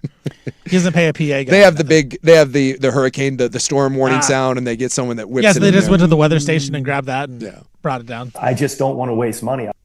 Yeah, you can't have PA guys. Can't have introductions. Vegas does a really, really good job. Do yourself a Flashing favor. lights? Go to YouTube sometime and just like look up like Las Vegas Knights pregame. Oh, it's awesome. It's incredible. I've been to like 2 playoff games down there in Vegas and 1 regular season game when we go down to Vegas, and each time it's like, oh my God. It just seems so obvious to me. And that's not even the Stanley Cup Finals. They had like a sorceress that came down from was casting spells and smokes and dragons, and You know, Vegas does it right. Vegas does it right. You're in, and I Well- think when you're in Vegas, you're kind of forced You to. kind of have to You show have out a to. little. Yeah. bit. Yeah. I mean, they expect you can't go there and just get a boring show. Well, you know what? We'll be the judge of this on Saturday night at Moda Center Yes, when we get our eyes on the the fire. game Fire day pit. operations of the Portland Fire and the fire pit, firemen. dog. I have heard nothing but good things from the Portland Fire crowd. Although they're looking for a mascot if you guys are looking for a second gig. Yeah, we got a whole segment on that coming up. We're going to talk about that. Yeah, Coach Vaughn was at the fire pit game, fire game, and she said it was a crazy atmosphere. Yeah, it Great was fun. atmosphere. Can I read Yeah, that text? Yeah. Yeah, so Steven sent us a text. Coach Vaughn and one of her friends went to a fire game. It was incredible. Now, for reference, also her friend is gay, so Yeah. Okay, so when she says this, it's not offensive. Yeah. right. It's like Stephen A. Smith. Did you see Stephen A. Smith? What did he do? He slipped up and said the N-word Oh, but it's okay 'cause when it's Steven. saying the New York, Yeah. and yeah, but he's black, He's black. so no one cares. Yes. So this was Steven texted us this on Saturday morning because they went Friday night. Friday night, yeah. And he said, stat line of the night for the Fire. This is what the friend texted me and Coach Vaughn. Yeah, 1 ball between the legs, 2 off the foot, 19 turnovers, 5 air balls, 729 missed layups, 5,000 lesbians. Great vibes, though. Very fun. And that is the Portland Fire. Yes. And I love it. Yes. And Steven and I we're gonna go and cooperate. This is your first out of office thing with Yeah. Stephen Vaughn. Yep. I'm waiting for the Lit concert too. So Yeah. Well, me and Stephen That's have, next week. That's next week. Yeah, we've Yeah. shared. Oh, I geez. got to get on that. I next week. got to start looking that up. Yeah, I think that I put that in my calendar. I'm not letting you guys off the hook on that. Although I am out most of next week. Yeah. It is the 18th. Oh, all right. So I want you guys to We're on it. and that is Thursday. Thursday night. Lit can't even get a weekend show. So that came about because I have to explain everything. We've got a lot of inside. So Steven has never been to a concert. No. And Which is just- Suk is disgusted by this. Yeah, it's and, not And okay. also Steven is not a drinker. So we thought we'd kill 2 birds with 1 stone, and Suk is going to take Steven out to get him And housed slip my drink. Yeah. at a concert, and we chose the band Lit. Yeah. I think they're playing at A&A, but Yes, I'm not they sure. are. Yeah, and so you guys are going. You better go, Oh, we're going. you sons of bitches. Because I have I went and saw No Doubt way back in the day, and they were terrible. And Lit opened for them, and everyone at the in Salt Lake wanted more Lit, as opposed to No Doubt. That's all I've seen Lit one time in concert, and they were great for the 35 minutes they were on It's stage. no surprise to me. I am a Boom, young we're enemy. I got to warm my voice up. Started listening to Lit all week. That is going to be Stephen Vaughn's first concert, and that blows me away. Tell you what, you guys talk about the first time you go to something is the best. This is gonna be the best concert I'll ever go to. Lit, There you go. All right. first and only. That I don't even know what we did there. I don't know. Something. Horizontal tug. Okay. I've got arena funding news. Okay, this is local news. Yeah. The city council wants to know what you think about the arena funding situation at Moda Center. We'll tell you what they're up to next.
George McCoy and Warren Allen Sports Desk, a Sports Center update on the Fan Sports Network, 105.1 FM and 1080 AM. First on the Fan, NHL Stanley Cup Final, Game 4. Vegas up 2-1 in the series, but the Fighting Tom Dundons and the Carolina Hurricanes up early, up 2-0 early in the first period. Last night, the Spurs, they got back in their series in the NBA Finals, beating the Knicks in New York thanks to Victor Wembanyama's 32 points. Knicks up 2-1 in the series, Game 4 tomorrow, where the Knicks are 1.5-point favorites. The 99th District Court in Lubbock County, Texas, which is where Texas Tech is located, has scheduled Texas Tech quarterback Brendan Storsby's gambling trial against the NCAA.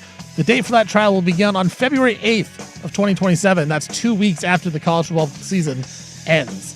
Cincinnati Bengals, they have restructured quarterback Joe Burrow's contract by adjusting his deal. Bengals are going to gain about $10 million in cap space for the upcoming season. And Rams tackle Alaric Jackson, he was arrested on a felony domestic violence charge back in February 2025. The Rams and Jackson agreed to a 3-year, $57 million contract extension. I'm Stephen Vaughn from the George McCoy at Warren Allen Sports Desk. Don't call your mom. Call George McCoy at warrenallen.com.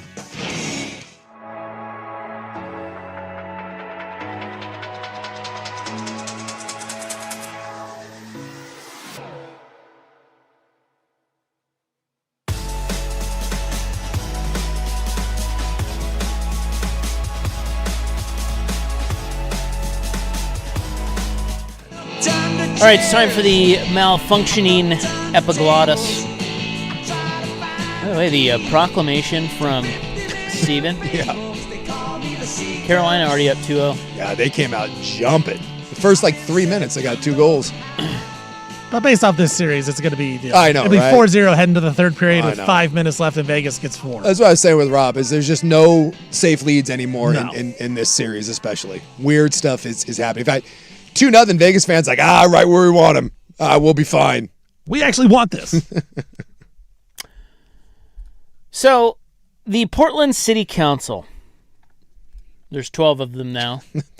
They do such good work.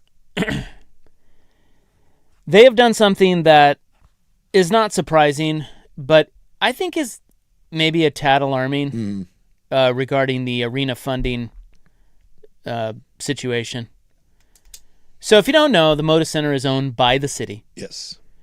The state has already ponied up a bunch of money to refurbish it. Yeah, they're looking for about $600 million, and the state has already ponied up about $300 of it and some change. So the other $300 comes from they need the county, and then they need the city. Yeah, and so the city portion of it is up to the city council. Does not need to go to a vote of the people. Yeah. But as of, this was from KATU the other night, because they have that post-game show that they do. It's like Rip City Wrap-Up or something. Yeah, they do that after the finals. Mm-hmm. And on the first one, they showed, they had one of the city council women on the show. Yeah.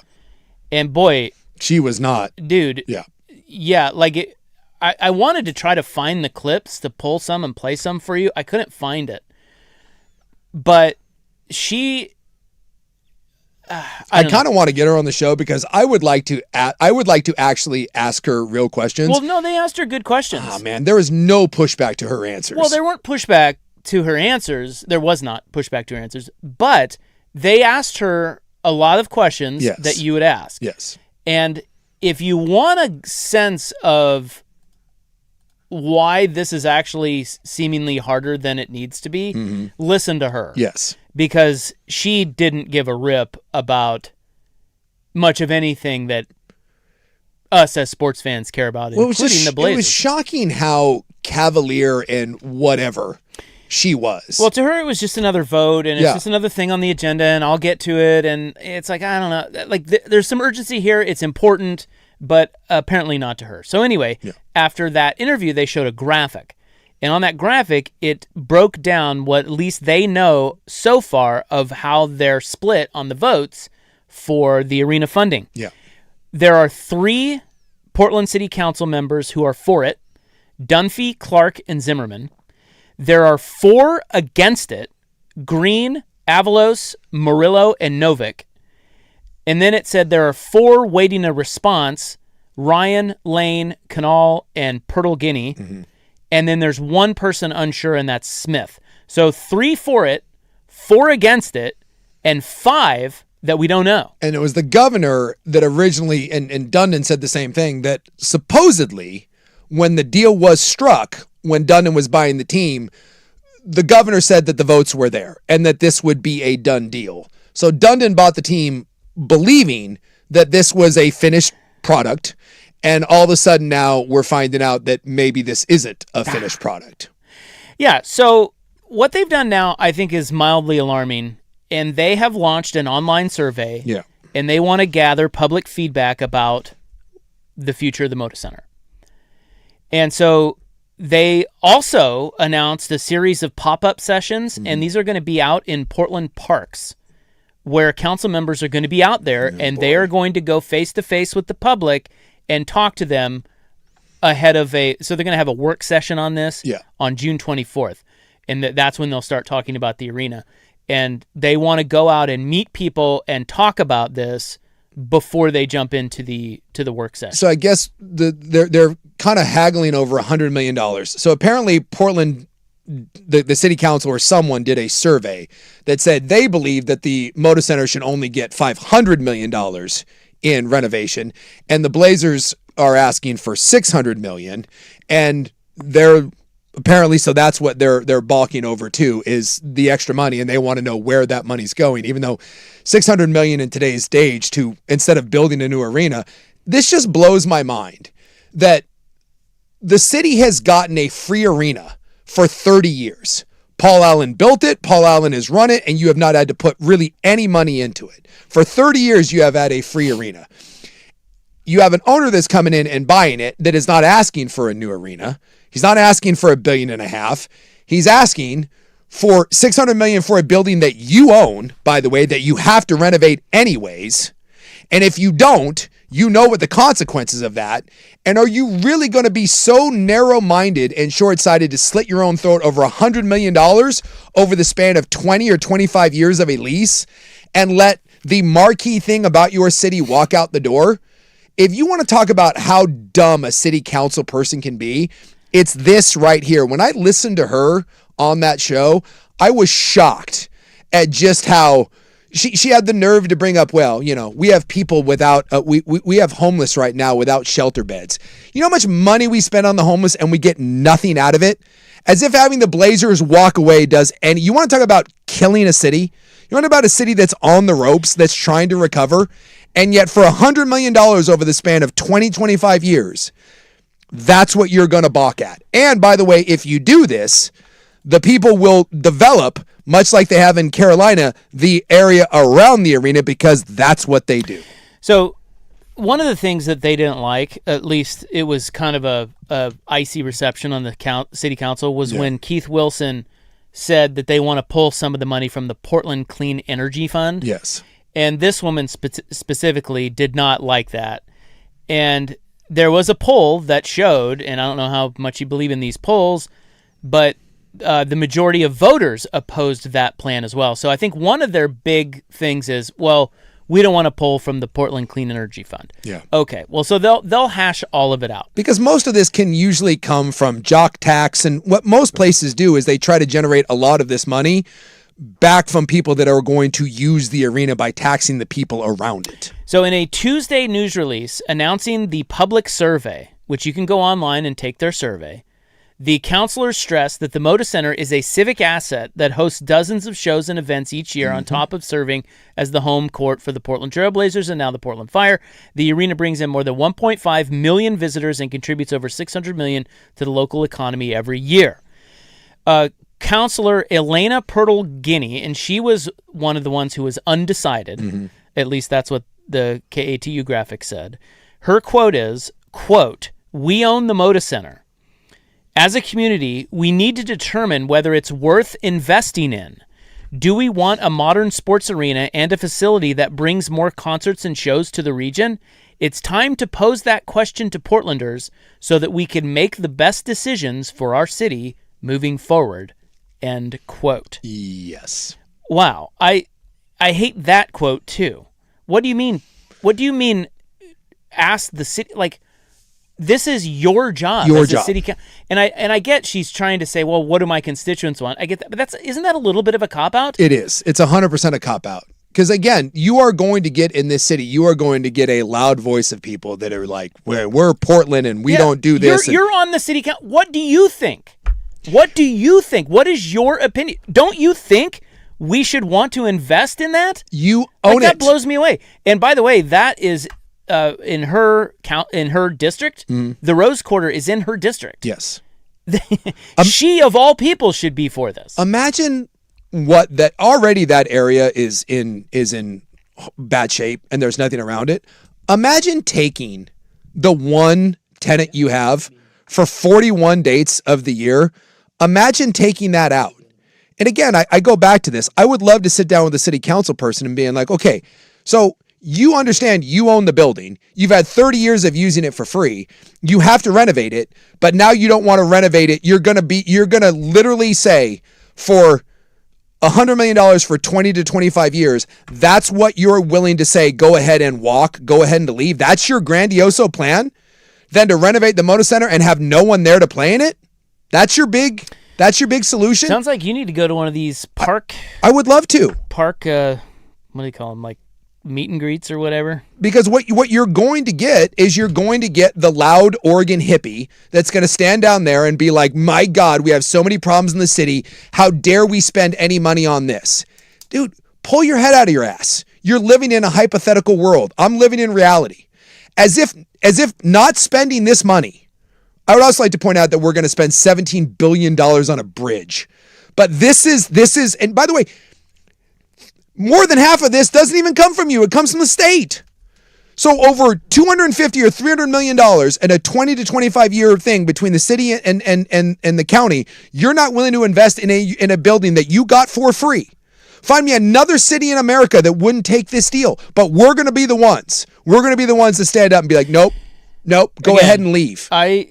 I think we're getting too riled up too soon about this. They haven't even started talking about it. I think they're going to get it done. You've always said you think they're going to get it done. They can't be this dumb to slit their own throat. Well, they can. I wish you would stop saying that because you've seen the show Portlandia and you've watched things unfold here.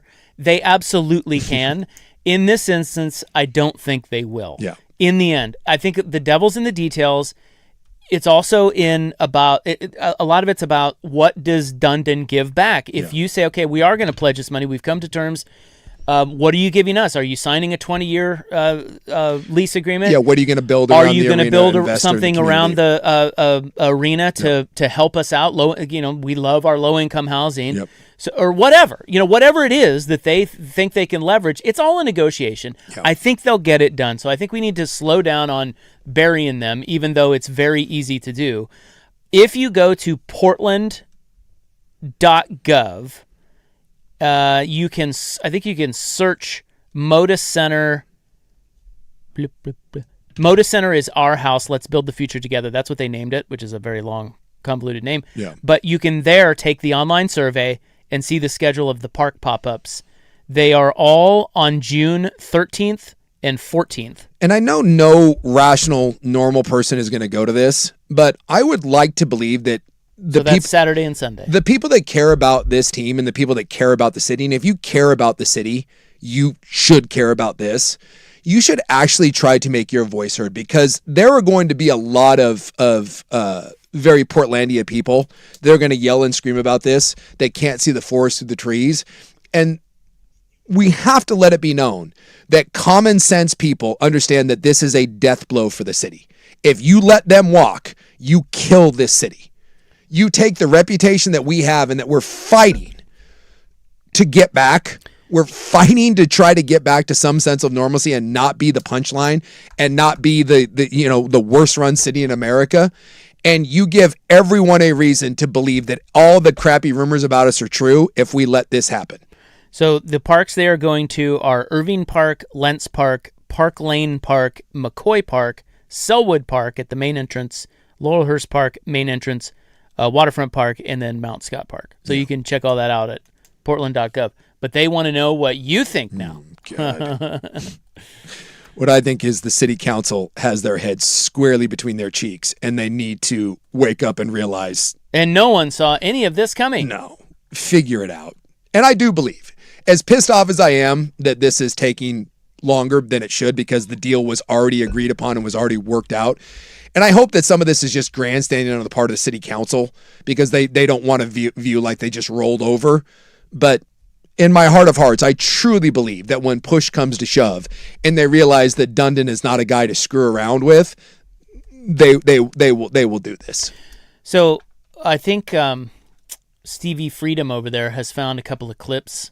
I think was that Avalos on the KATU show? Yes, Candace? Candace Avalos. Yes. Yeah, she's a city councilwoman.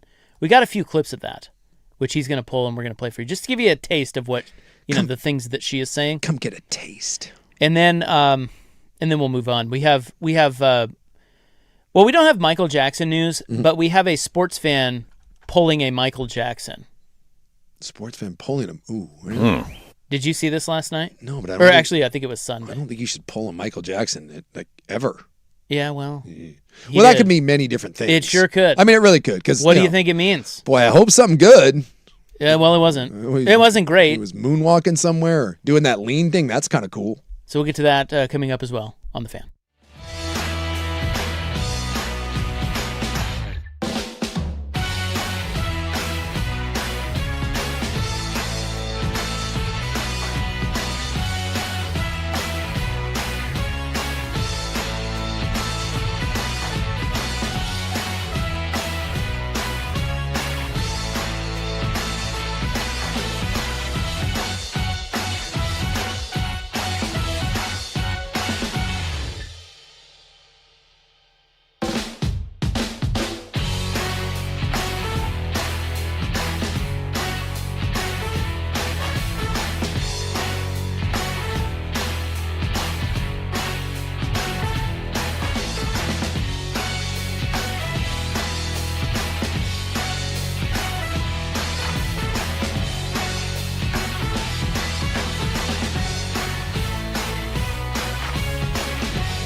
right, this is Pierre Palazzolo, and then we're moving on to the club. Damn it, we have a follow up to the Crow news, the Crow fight between BTJ.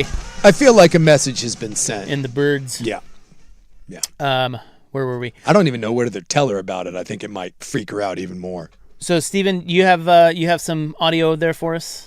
Yeah, I do. So, this is Candace Avalos. This is on Rip City Wrap Up on K2 after the game. The questions involved in this one as well. I put all the questions in there as well, but they asked, because Tom Dundon paid $4 million for the or $4 billion for the Blazers, doesn't really want to pay for the arena. They ask her about that. Like, how does she feel about that situation? The new governor, Tom Dundon, says that he already poured in $4 billion into this team. That's his part of pitching into the city for the arena. He's an owner. What do you say to that? What's your response to him saying, like, okay, you guys got it from here. I bought the team for this amount of money? Well, I think ultimately this needs to be something that we do together, right? And if Tom is saying that he is investing in our city, it's not just about buying the Trailblazers. And if he wants the Trailblazers to be successful in an arena that is modern, as he is asking, then I think he should contribute. I think there should be other kinds of contributions, private capital. There's also other people, right, that own the Blazers with him. And so I think that in a time where budgets are really hard and Portlanders are struggling, we have 8,000 people literally sleeping on our streets, we need to be really careful about where we put our money, and I would love to see a real public-private partnership. You know, that's the one thing she said that under normal circumstances, like, I could get behind. I normally agree with this. That I think when you are able to tax the people that use the building, I think that's usually a pretty good way to go about this. I just don't think the reality of the situation is going to warrant this. I think when you spent $4 billion and you were told by the city and the state that they were going to renovate a building that you don't own, and this is the other part about it. Normally when you get a public-private partnership like this and a team puts in their own money, they own the building. Tom Dundon doesn't own the building. You own the building. So he is saying, his part is, I bought the team, I will develop the land around it, but it is your building.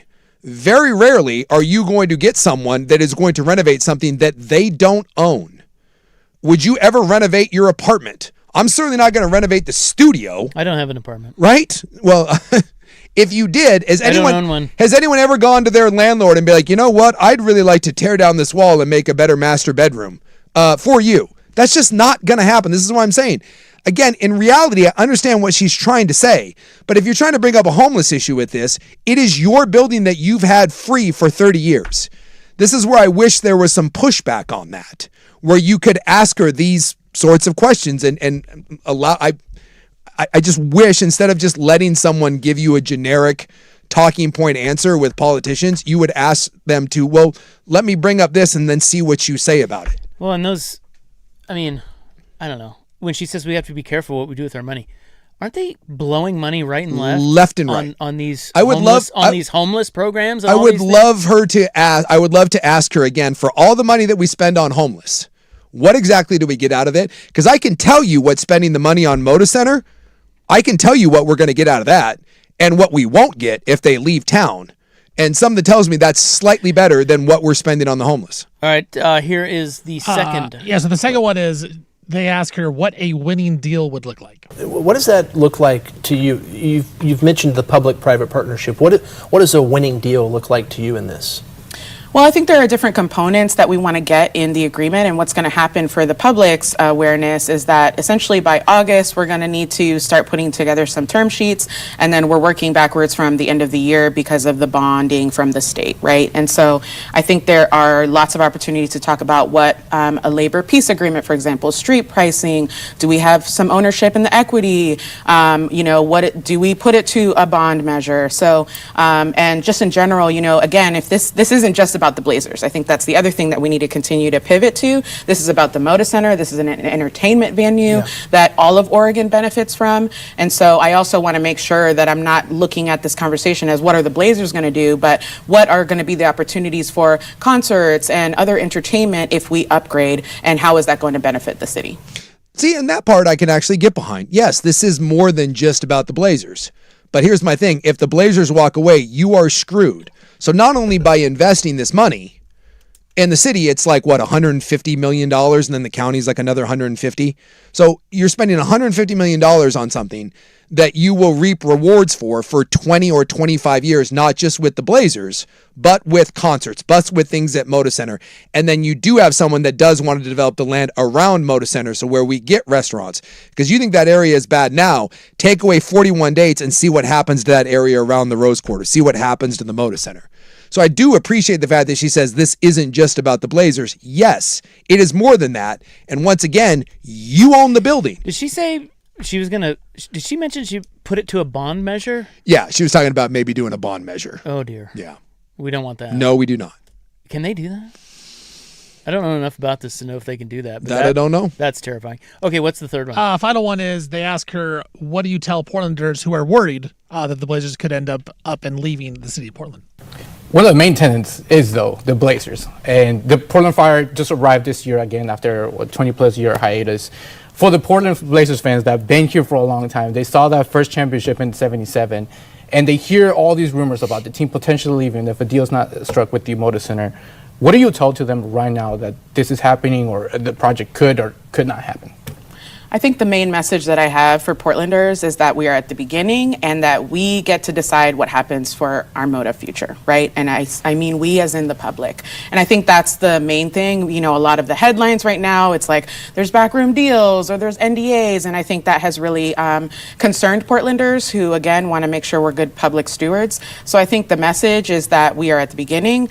We should be able to negotiate in good faith. We obviously are trying to. And we want to make sure that the public gets what they need out of it and that we're looking at the bigger picture at the end of the day. So I would encourage Portlanders to get involved with us in the next couple of weeks. We want to hear their voices and we want to make sure that what we're crafting is led by what they want for the future of the city. Yeah, all right. Yeah, it's early. Yeah. That's what I'm saying. But I guess that's the point is Tom Dundon did not believe it was early because they had... So when you talk about NDAs and back alley deals, he was told that a deal was done. Welcome to Portland, Tom Dundon. So, you ever seen the show Portlandia? Yeah. But You're in it now, buddy. But much like in Raleigh, he said the same thing. When he came to Raleigh, everyone said he was going to move the team. They said they weren't going to get a deal done. And he said it got contentious and there was some fighting back and forth. But ultimately, the Carolina Hurricanes are in the Stanley Cup Finals right now, have a renovated arena, and he's dumping, I think, $800 million into investments around that arena. It'll get done. The Rose is awesome. It'll get done. In our next segment, before we get to Crow follow-up, I'll tell you which sports fan... Oh, my God. Doing great. There was a sports fan who pulled a Michael Jackson. I don't know what that means, but it's very concerning. Yeah. I don't like it. If you told me I had pulled a Michael Jackson, I'd be like, oh, my God. Am I fired? Yeah. Cookies. Yeah, don't... Yeah, it can mean a lot of things. That's the most disturbing clip of all time. It happened in a stadium on Sunday. Someone did hot milk and cookies? Who drinks hot milk? So Michael, stop being so damn weird. Don't the olds drink hot milk to, like, calm down? Go to sleep. Yeah, help go to sleep. Is that... I learned that from Happy Gilmore. Oh, yeah. Can I get a warm glass of milk? Can I get a warm glass of milk? You get a warm glass and shut the hell up. Boy, I've never even thought about having a warm glass of milk. All right, so the club is... I'm going to kick off the club with that, and then we're going to get the big Crow News follow-up coming up.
From the George McCoy and Warren Allen Sports Desk, a Sports Center update on the Fan Sports Network, 105.1 FM and 1080 AM.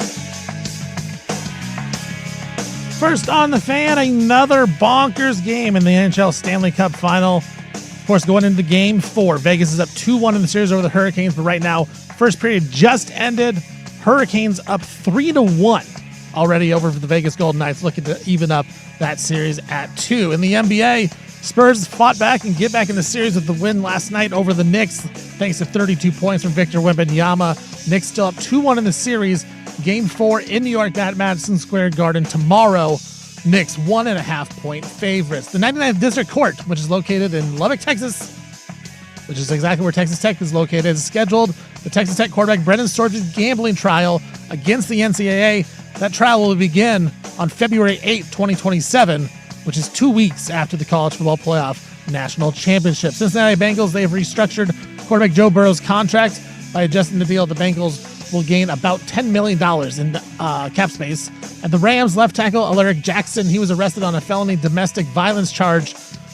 The Rams, back in 2025, invested in Jackson in a 3-year, $57 million contract extension. I'm Stephen Vaughn from the George McCoy at Warren Allen Sports Desk. Don't call your mom. Call George McCoy at warrenallen.com.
Oh, no. Well, my. Chelsea doesn't like the blacks. Shane Falco, so Malcho. Okay. Kind of got screwdy over.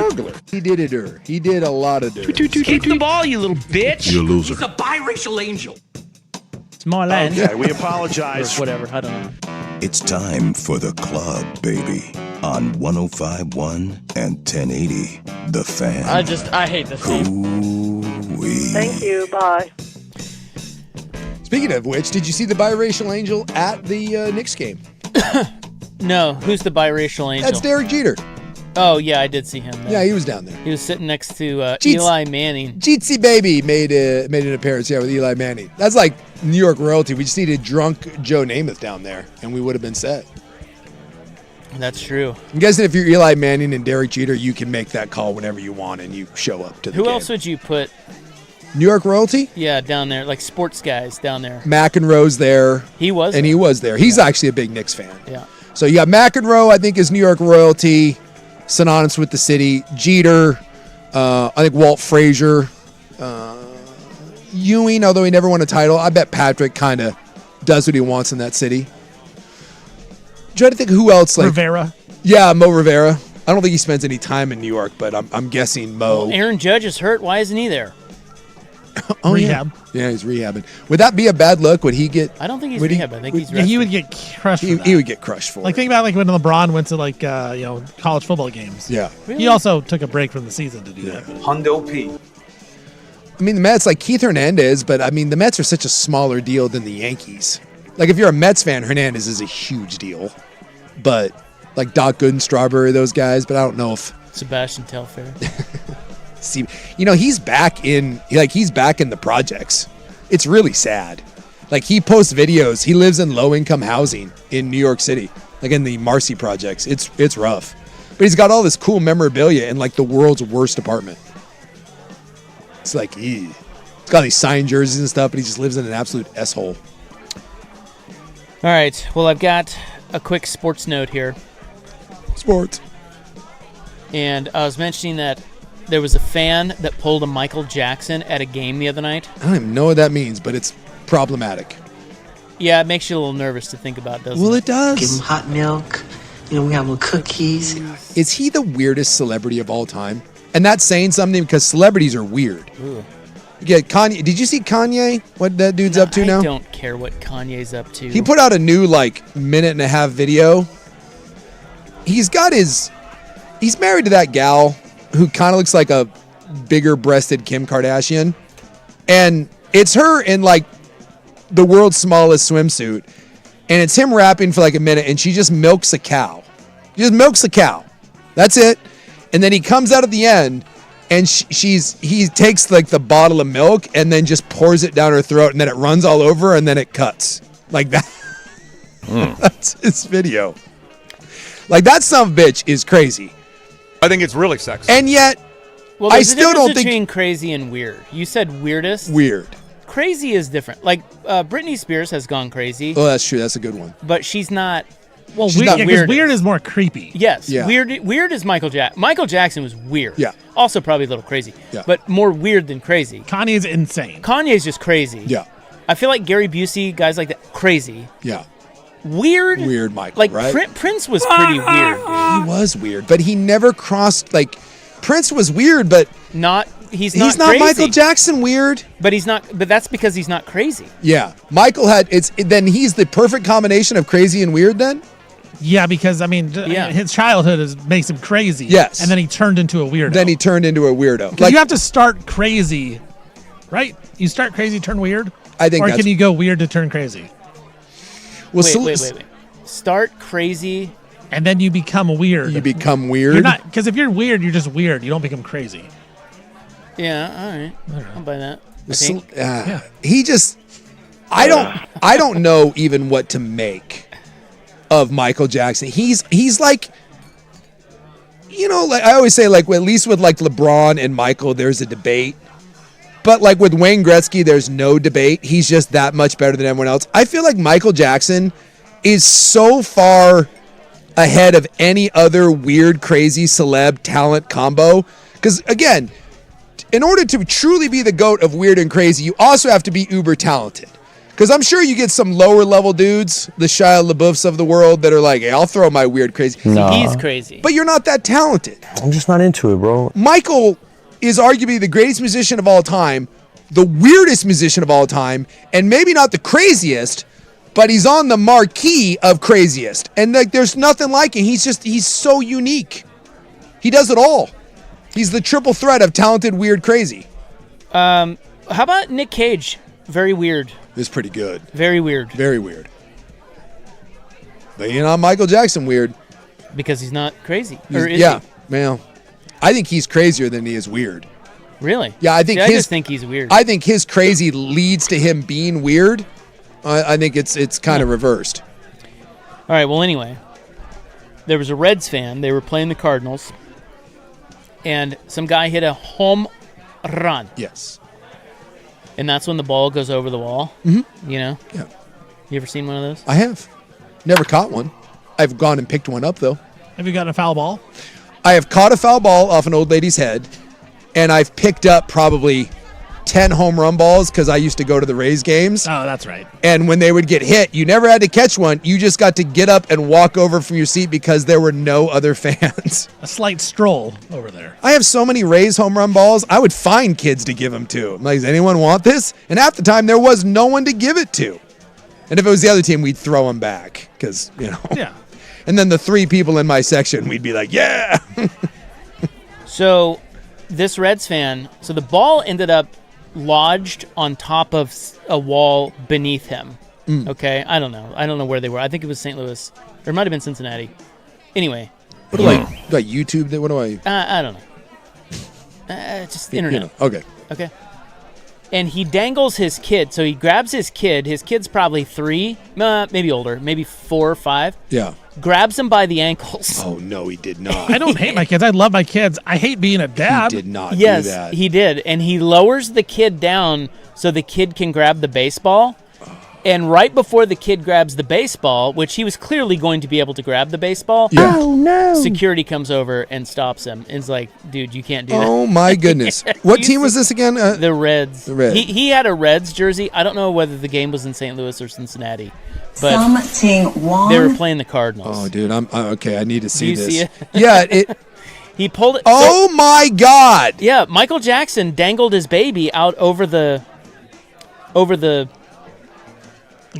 the balcony. He cannot. I am shocked at this, dude. I'm gonna go on a limb right now and say, oh God, I can't even like. Uh-oh. The Michael Jackson one might have been more responsible than this one.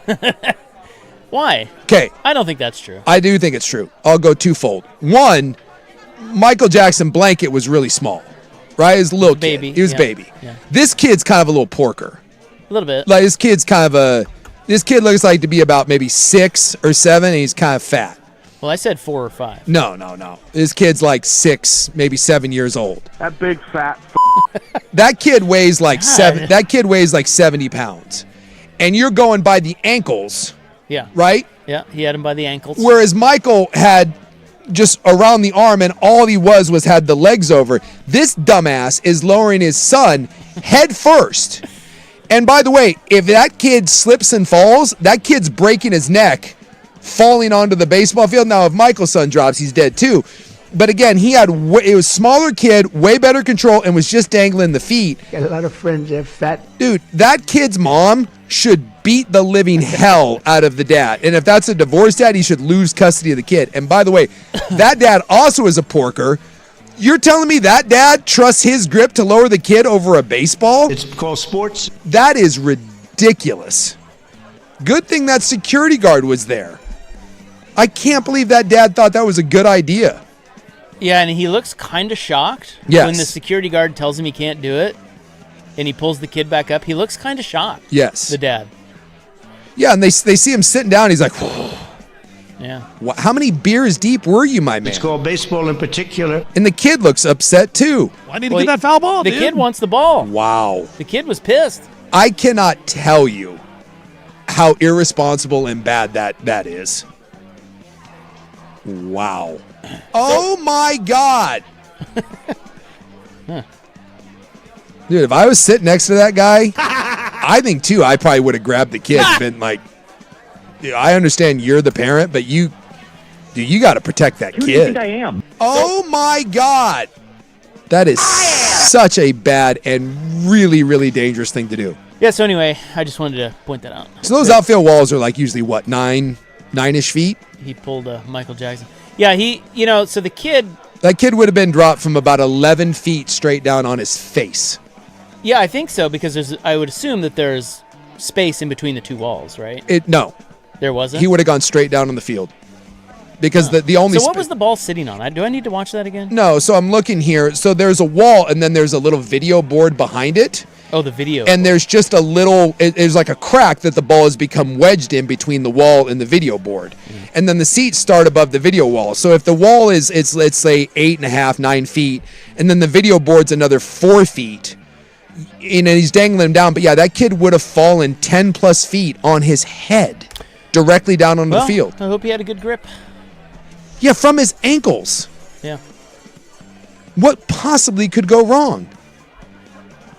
Over a baseball.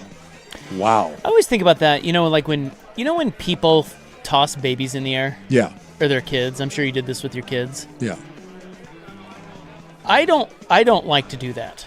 Yeah, you're always afraid, like if you... Yeah, I'm like, well, it's probably fine. Yeah. And the kid loves it. Sure. But yeah, it's one little slip up. Yeah. That's a big problem. Yes. So I don't know. It's always weird what we think is safe with our kids. Like every time I see somebody, and some dads they throw their kid way up there. Yeah, they huck them up there. It's like, it terrifies me. Like, why do you think that's safe? Same thing here. Yeah, that's shocking. I'd love to know what. I love doing that. You No, toss did you- when the kids are really small, you toss them really high in the air. And you never had any trepidation about that? Nah. Coach Vaughn would. She'd be like, throw him a little you, softer. Yeah, a little lower. Nah, it's a contest. See how high you can throw. This guy says, my dad tossed me up the air when I was a year old. My leg got caught between the couch and the cushions and fractured my fibula. And imagine how bad his dad felt. Yeah. Look, I'd say I've tossed I've tossed a kid around a time or two, like you do the jungle gym swing, but I don't know if I've ever hucked the kid up in the air. But I've got the ladies' friends all have younger kids, and they do like I'm the big uncle, the bunkle, and there's definitely a case where the kids like to kind of be flung around a little bit, but I try to keep it within reason. I'm with you. Anything. I'm more of a lift the kid above my head, and you kind of do like a dirty dancing hold sort of thing, maybe a nice spin. I'm with you though. I like to keep contact. I don't trust the. Well, you can throw them in the pool. Yeah, the pool's good. That's fine. Yeah. Every once in a while, they'll hit their face and start crying like little bitches. But yeah, outside of that, it's fine. There's nothing worse than hurting someone else's kid, though. Like, yeah it's rough. My youngest wants me to powerbomb him literally every single day. What does that mean? Like wrestling in a powerbomb? Yeah. Start down here, you lift him up here, and then slam him down. Some couch cushions or whatever. Yeah, onto the bed. Yeah, onto the bed. Or in the pool. Or the ground. I don't think he cares. He's like, go. Yeah, you just powerbomb me, dog. There are definitely those kids that want a roughhouse. Yeah. Yeah, well, roughhousing is different. I mean, we all roughhoused. I'm talking about like tossing your kid in the air or dangling your kid over a baseball fence. Like I would never dangle a kid over the fence. I would never do that. But you would toss your kid in the air. I toss my kids in the air, yeah. Yeah, see, to me, they're both very dangerous. Maybe I'm just a scaredy cat. It's possible. But that baseball video, no, I did not see that, and that's one of the worst things I've seen in a long time. And I would love to know the mom reaction. Like, if there's a mom in the situation, I would love to know if she's white trash too. And it's like, yeah, get that baseball. We need that home run. We need that home run ball. So what? We got a broken neck. No big deal. Well, I think they can't sue, could they? No, if he did that, like if dad? he dropped him? Oh God, no, I don't. I mean, you literally lowered your kid over the ledge. That's why I thought like the little the worker guy tried to stop him because he just yeah. He probably just had a conscience. He probably just was like, I don't want you to kill your kid. He's just a good person, not a bad dad. Okay. Like, in what world do you think dangling your kid over any sort of ledge where if they fall, they're in serious trouble is a good idea? Gotta get the ball, dude. I guess. All right, let's get Crow follow-up in here. Oh, yeah. We got to reset this for you. BTJ is in a battle with the Crows, and I think I can guess who will win. I haven't even told her about this because, honestly, I think she's kind of scared right now that she's pissed him off. And I do believe that the Crows have sent a message, and I'm not going to lie, it was kind of brutal. Oh, dear. We'll get to that next.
From the George McCoy and Warren Allen Sports Desk, a Sports Center update on the Fan Sports Network, 105.1 FM and 1080 AM.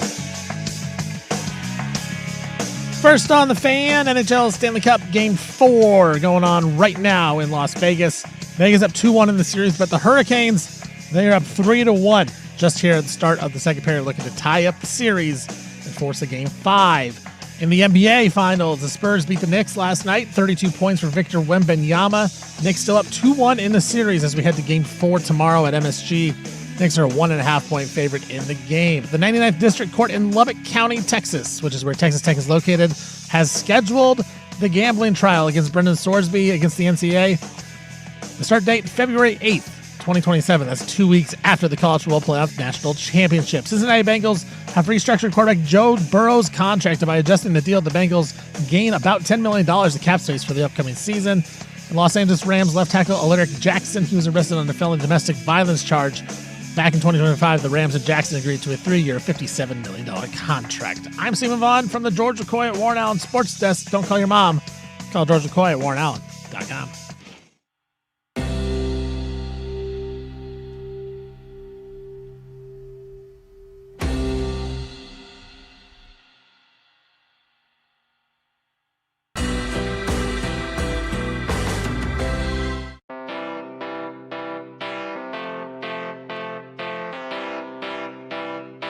Here. Let's talk about just ramming it in. Yeah. Yeah. Let's not. Oh my God. AIDS. I have AIDS.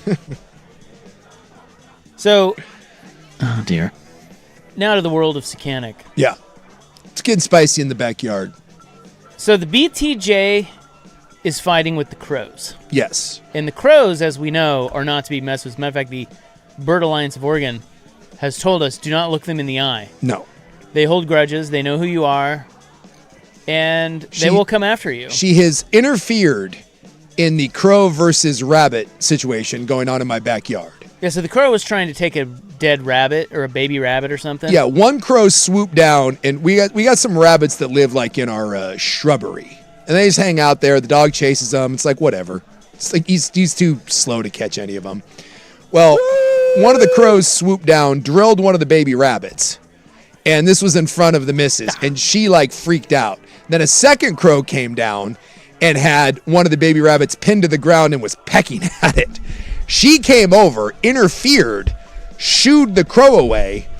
And then my dog actually came over and grabbed the soon-to-be dead rabbit. The crow was circling, and she shooed the crows away. Both rabbits ended up dying. We had to, we threw the one away. And now she's concerned because we just got done doing a story about how crows hold grudges and they're really smart. And now she's concerned that she may have pissed off the crows. Well, she did. So this was a couple days ago. She's not, yeah.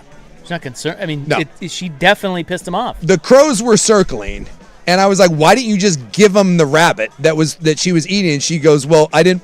She was upset because she thought that the one rabbit was still alive, even though its guts were hanging out. So apparently she denied the crows of it. And so now we have some sort of crow war. And I haven't told her about it yet because I think she is legitimately concerned. I think she worries about everything. And so she leaves in the morning early to go to work. And the crows are usually most active, at least I found in the morning. They're very talkative and they swarm around in the mornings a lot. So I was laying in bed this morning. That was about 7:30ish. She had already gone, and I have a sliding patio door in the bedroom. And it occasionally you will see a bird hit the window. It happens. And the bird falls down, dies, Dumb whatever. birds. So it's about 7:30, and I hear like a slam against the window, and I was like, "Oh, bird, idiot, Stupid bird." Yeah, stupid bird. I didn't think anything of it. But then I heard like the really loud, the crows, and they were really loud and kind of annoying. And I was like, dude, did a crow just slam into the window? I was like, crows are smart. I've never seen that. They're usually like little smaller birds. So I go to get up. My dog lays out there a bunch, and he had come in when the slamming of the window.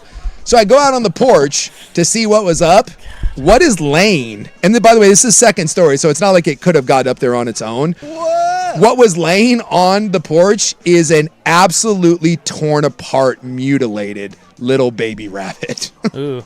So they threw it at you? They threw it. That's like right at your bed. There's no other way. They're like, why would there's no other way that a rabbit could get up there and it hit the window.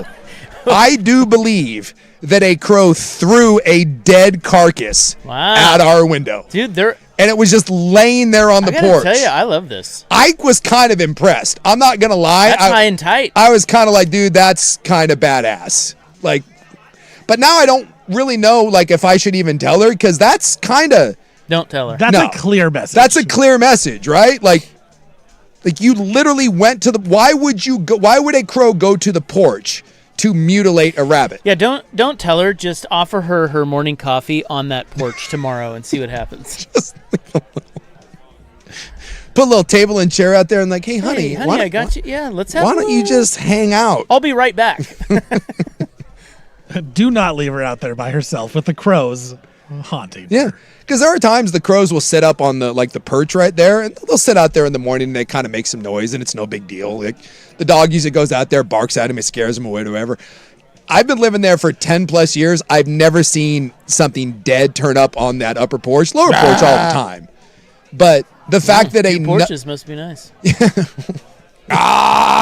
fact that a dead baby rabbit after the rabbit incident of was that like on Monday or whatever? I feel like clearly the crows are unhappy with the current situation in the backyard. Well, again, we're not joking. Like, crows are smart. Yes. And they do hold grudges. Yes. Like they can recognize you.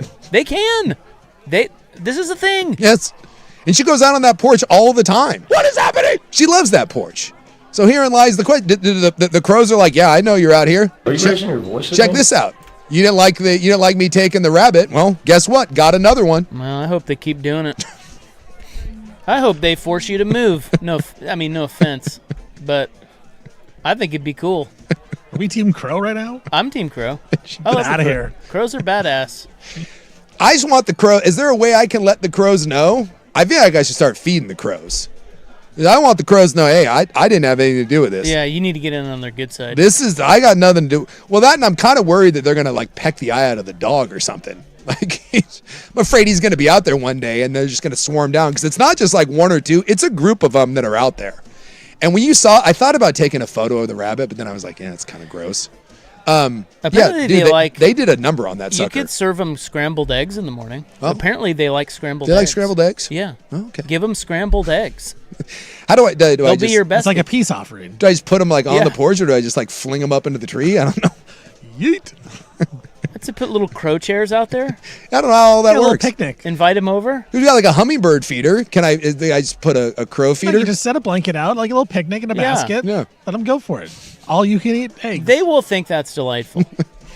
I feel like there needs to be some sort of peace offering going down, because that's. Well, they're flinging dead carcasses at you. Yeah, you probably got to do something. I kind of wish I'm upset at myself that I didn't see it. Like, I wish I had like a backdoor camera. Oh yeah. So I could see. That would actually be a wild video to see that get flung. That would go viral. Yeah, it took me a minute. I was like, dude, that didn't just happen, right? I was like, there's no way.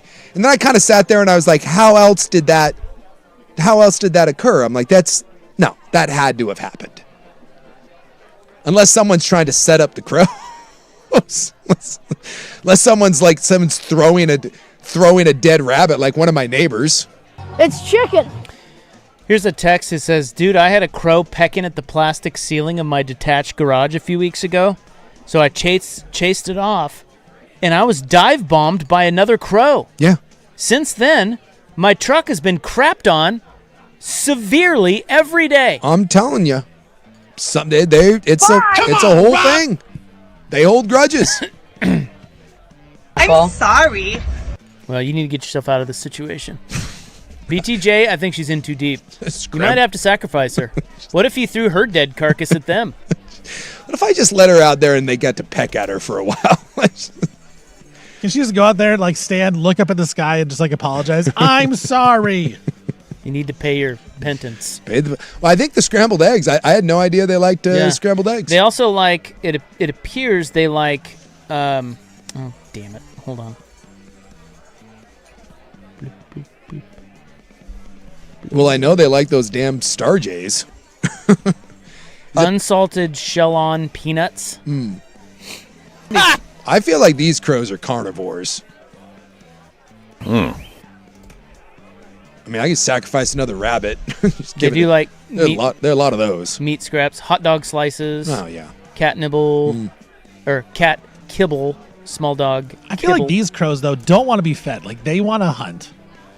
So I feel like anything you offer them, they just may reject it. I didn't see it kill the rabbit, but according to BTJ, when it like took the baby rabbit the first time, she said it was like swift and brutal, like swooped down, grabbed the thing, and just like flew away.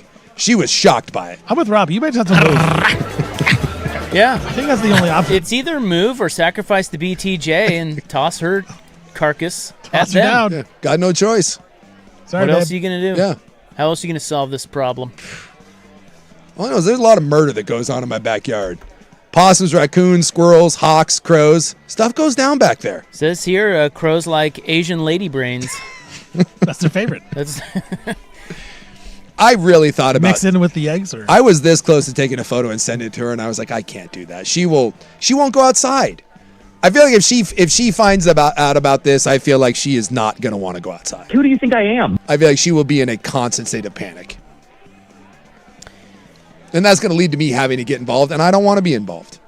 Crows got no problem with me. I leave the crows alone. Do we have ravens here? I don't know if we do or not. I know that you can tell the difference with the beak and the tail. Well, the ravens are bigger, aren't they? I believe yes. Yeah. And they've got more of a wedge tail, and they've got I think they've got the bigger beak. Well, yeah, because their beak we know from the ravens' helmets. Yes. You know. Yeah. I don't know if we have them. I assume these are just crows, but Yeah, no, I don't think they're ravens. what if I've got a raven problem in the yard? I don't know. common ravens, live throughout Oregon. Oh, do they? I didn't know they killed anything like the baby rabbits are quite small, but I guess I never really thought about that. I always thought because we've got hawks that live around us and they do kill the neighborhood cats and rabbits and stuff. I didn't know the crows got down like that, but I guess it would make sense because they are so small. It does say though, if you're in highly populated areas, that probably not a raven, just crow. Yeah, they live more out and isolated, right? But the crows are everywhere. Yeah, man. mountainous areas. Yeah. Stuff like that. I will admit, sometimes the crows circling is kind of badass. Like when they're like above the house and you get like 7 or 8 of them, they're like kind of flying around. It kind of looks cool. Like at dusk, I'm like, yeah, crows are kind of badass. Hiya!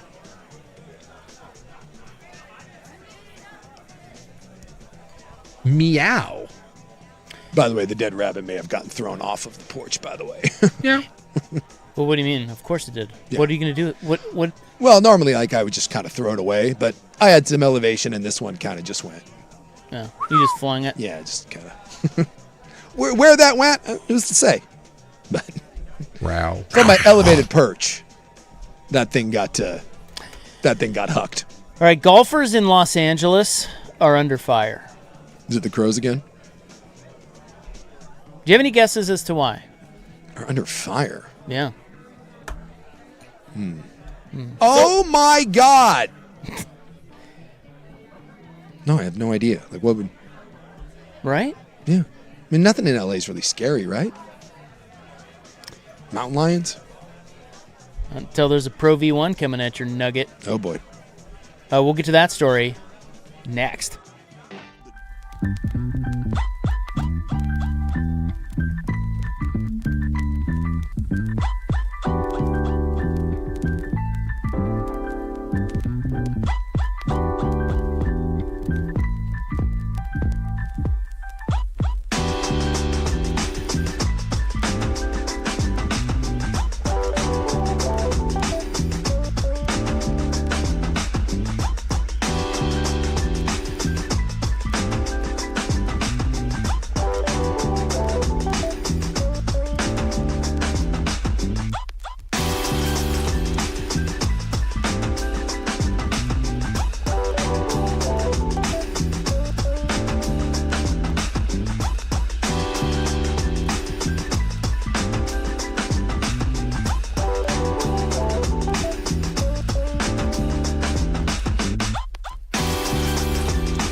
Yes, LA golfers are under fire.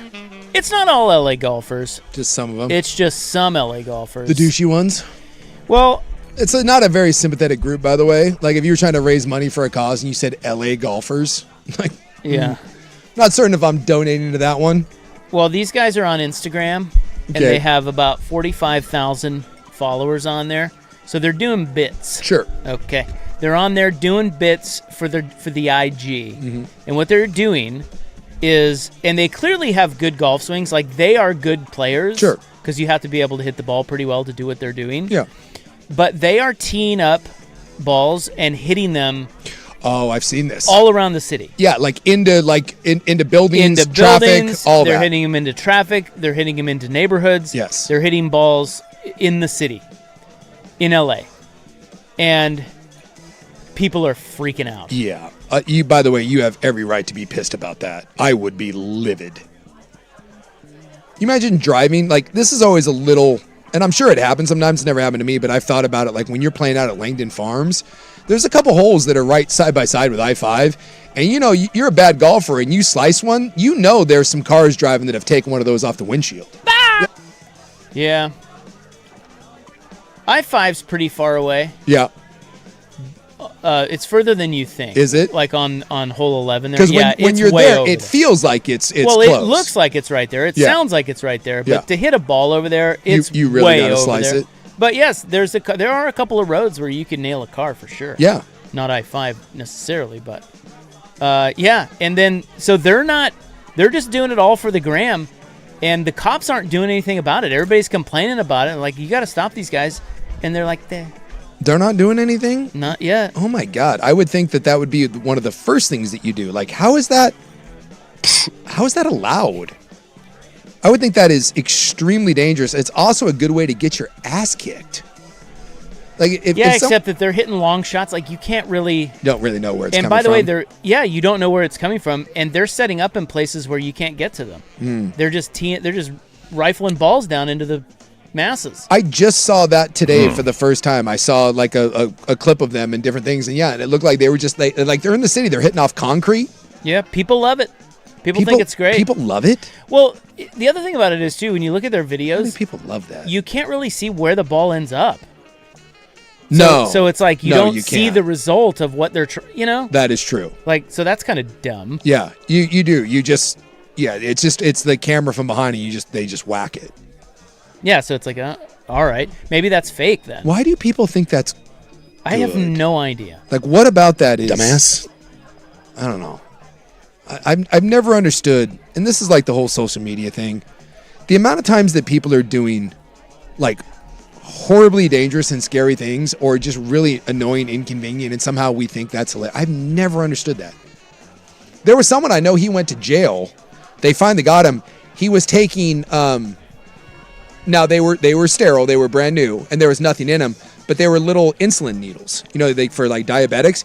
He was going up to people in public and sticking them with needles and then running away. Oh my God. Yeah. And obviously they have no idea what's in there, and it turns out it's nothing, and then he'd be like, haha, it's a prank.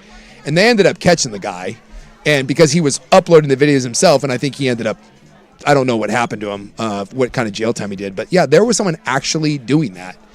There was a trend going around in Britain for a while where a group of like teenagers, they would go to people's homes, open the front door, walk in, and be like, "What's for dinner?" Sit down and refuse to leave. And they just be like, "What do you, we're here for dinner." And they're like, "Get the hell out of my house." They're like, "No, we're here."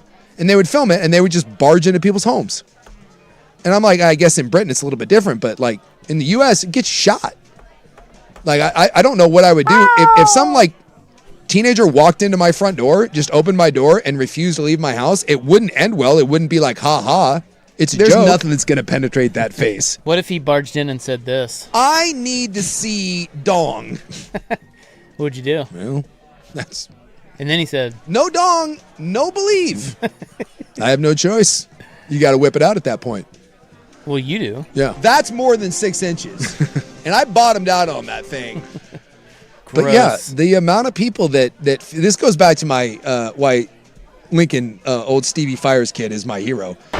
More people need their ass kicked. Like, you hitting golf balls into traffic and into people's neighborhoods, you should get your ass kicked for that.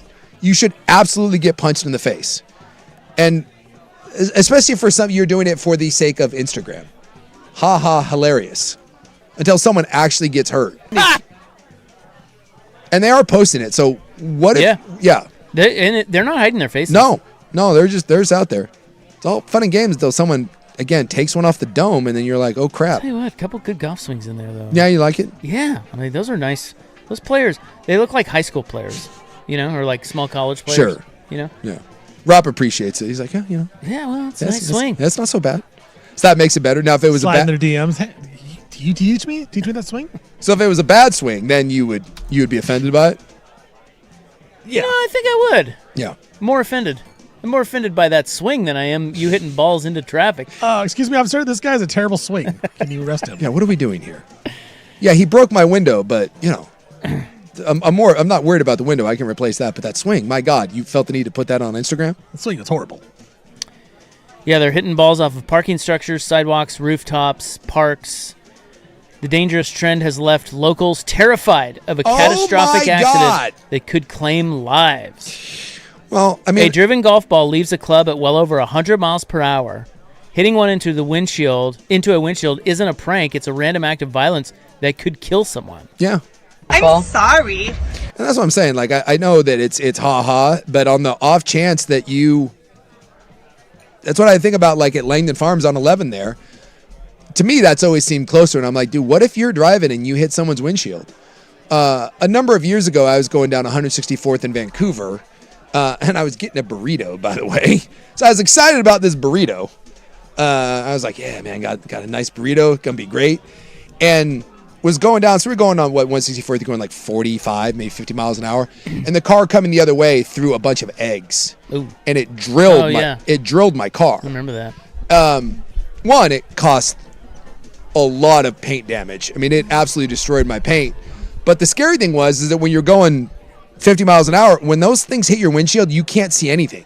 It completely blacks out or yellows out your windshield, and your wipers do not get it off. So all of a sudden, like your wheel jerks, and you're like, oh my God, and you kind of panicked. And luckily, there was no one behind me. I put on my brakes, but it was definitely one of those things where I could 100% see that, and you crash. Had there been someone behind me or someone in front of me, I mean that is at 50 miles an hour, something really bad could have happened. And, you're some jackass kid out there, and you're posting something on Instagram, and you're like, this is great. I'm about to cause $3,000 worth of damage to this guy's car. Yeah, it's all fun and games until someone swerves and hits another car, and now you have a massive situation. Golf. Yeah, so... all for the sake of the gram. Yeah, all for the gram. I guess the cops... I shouldn't say the cops aren't doing anything about it. The story I read said that the cops just had not responded when contacted.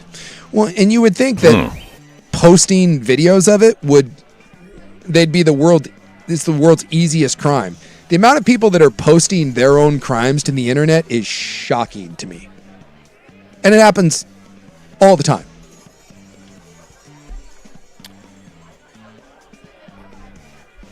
Just doesn't seem that hard to, although maybe it's because no one's really been injured yet. Maybe there's no real reason to go after it. I will say, if you look at the videos that I've seen, there's no one in them in terms of, like, one guy tees one up like right in the middle of the street. Yeah. And there are no cars or no people. Like, I don't know. There's something weird about it. Maybe it's just fake or something. I don't know. Yeah, maybe they're doing it so it looks a little more dangerous than it is. Exactly. But it's they're really finding not. A clear area where they know nobody will get hurt or something. I don't. I mean, I know when we were kids, everyone did dumb stuff, but man, it feels like 3-3, by the way. Carolina Vegas game's bananas. Easy, Tiger.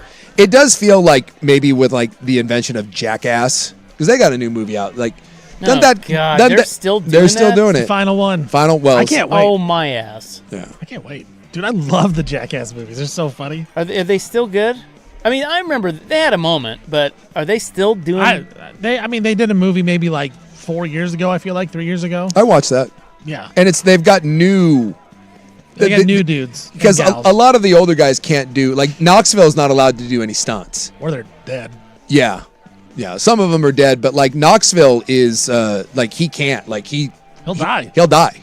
Like he's got like permanent impairment and like brain damage, so he can't do any. So those guys are still there, but they've got a whole new breed of jackass guys. It's a new generation, but they say this is the last one.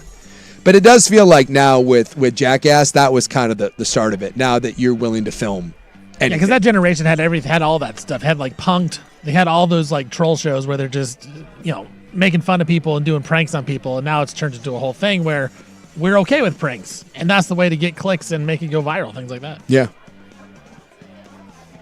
I was like, there was a page, I don't know exactly what it is, but it was a page dedicated to pranks gone wrong, where the person that was pranking someone, like it blew up in their face. Now that was a great page, because it was like someone trying to pull some sort of stupid prank, and then the guy just turns around and starts whooping his ass, and then someone else has to run in and tell him, no, it's like this, it's a joke, and some of them were really alarming. One guy was tackling people at ATMs.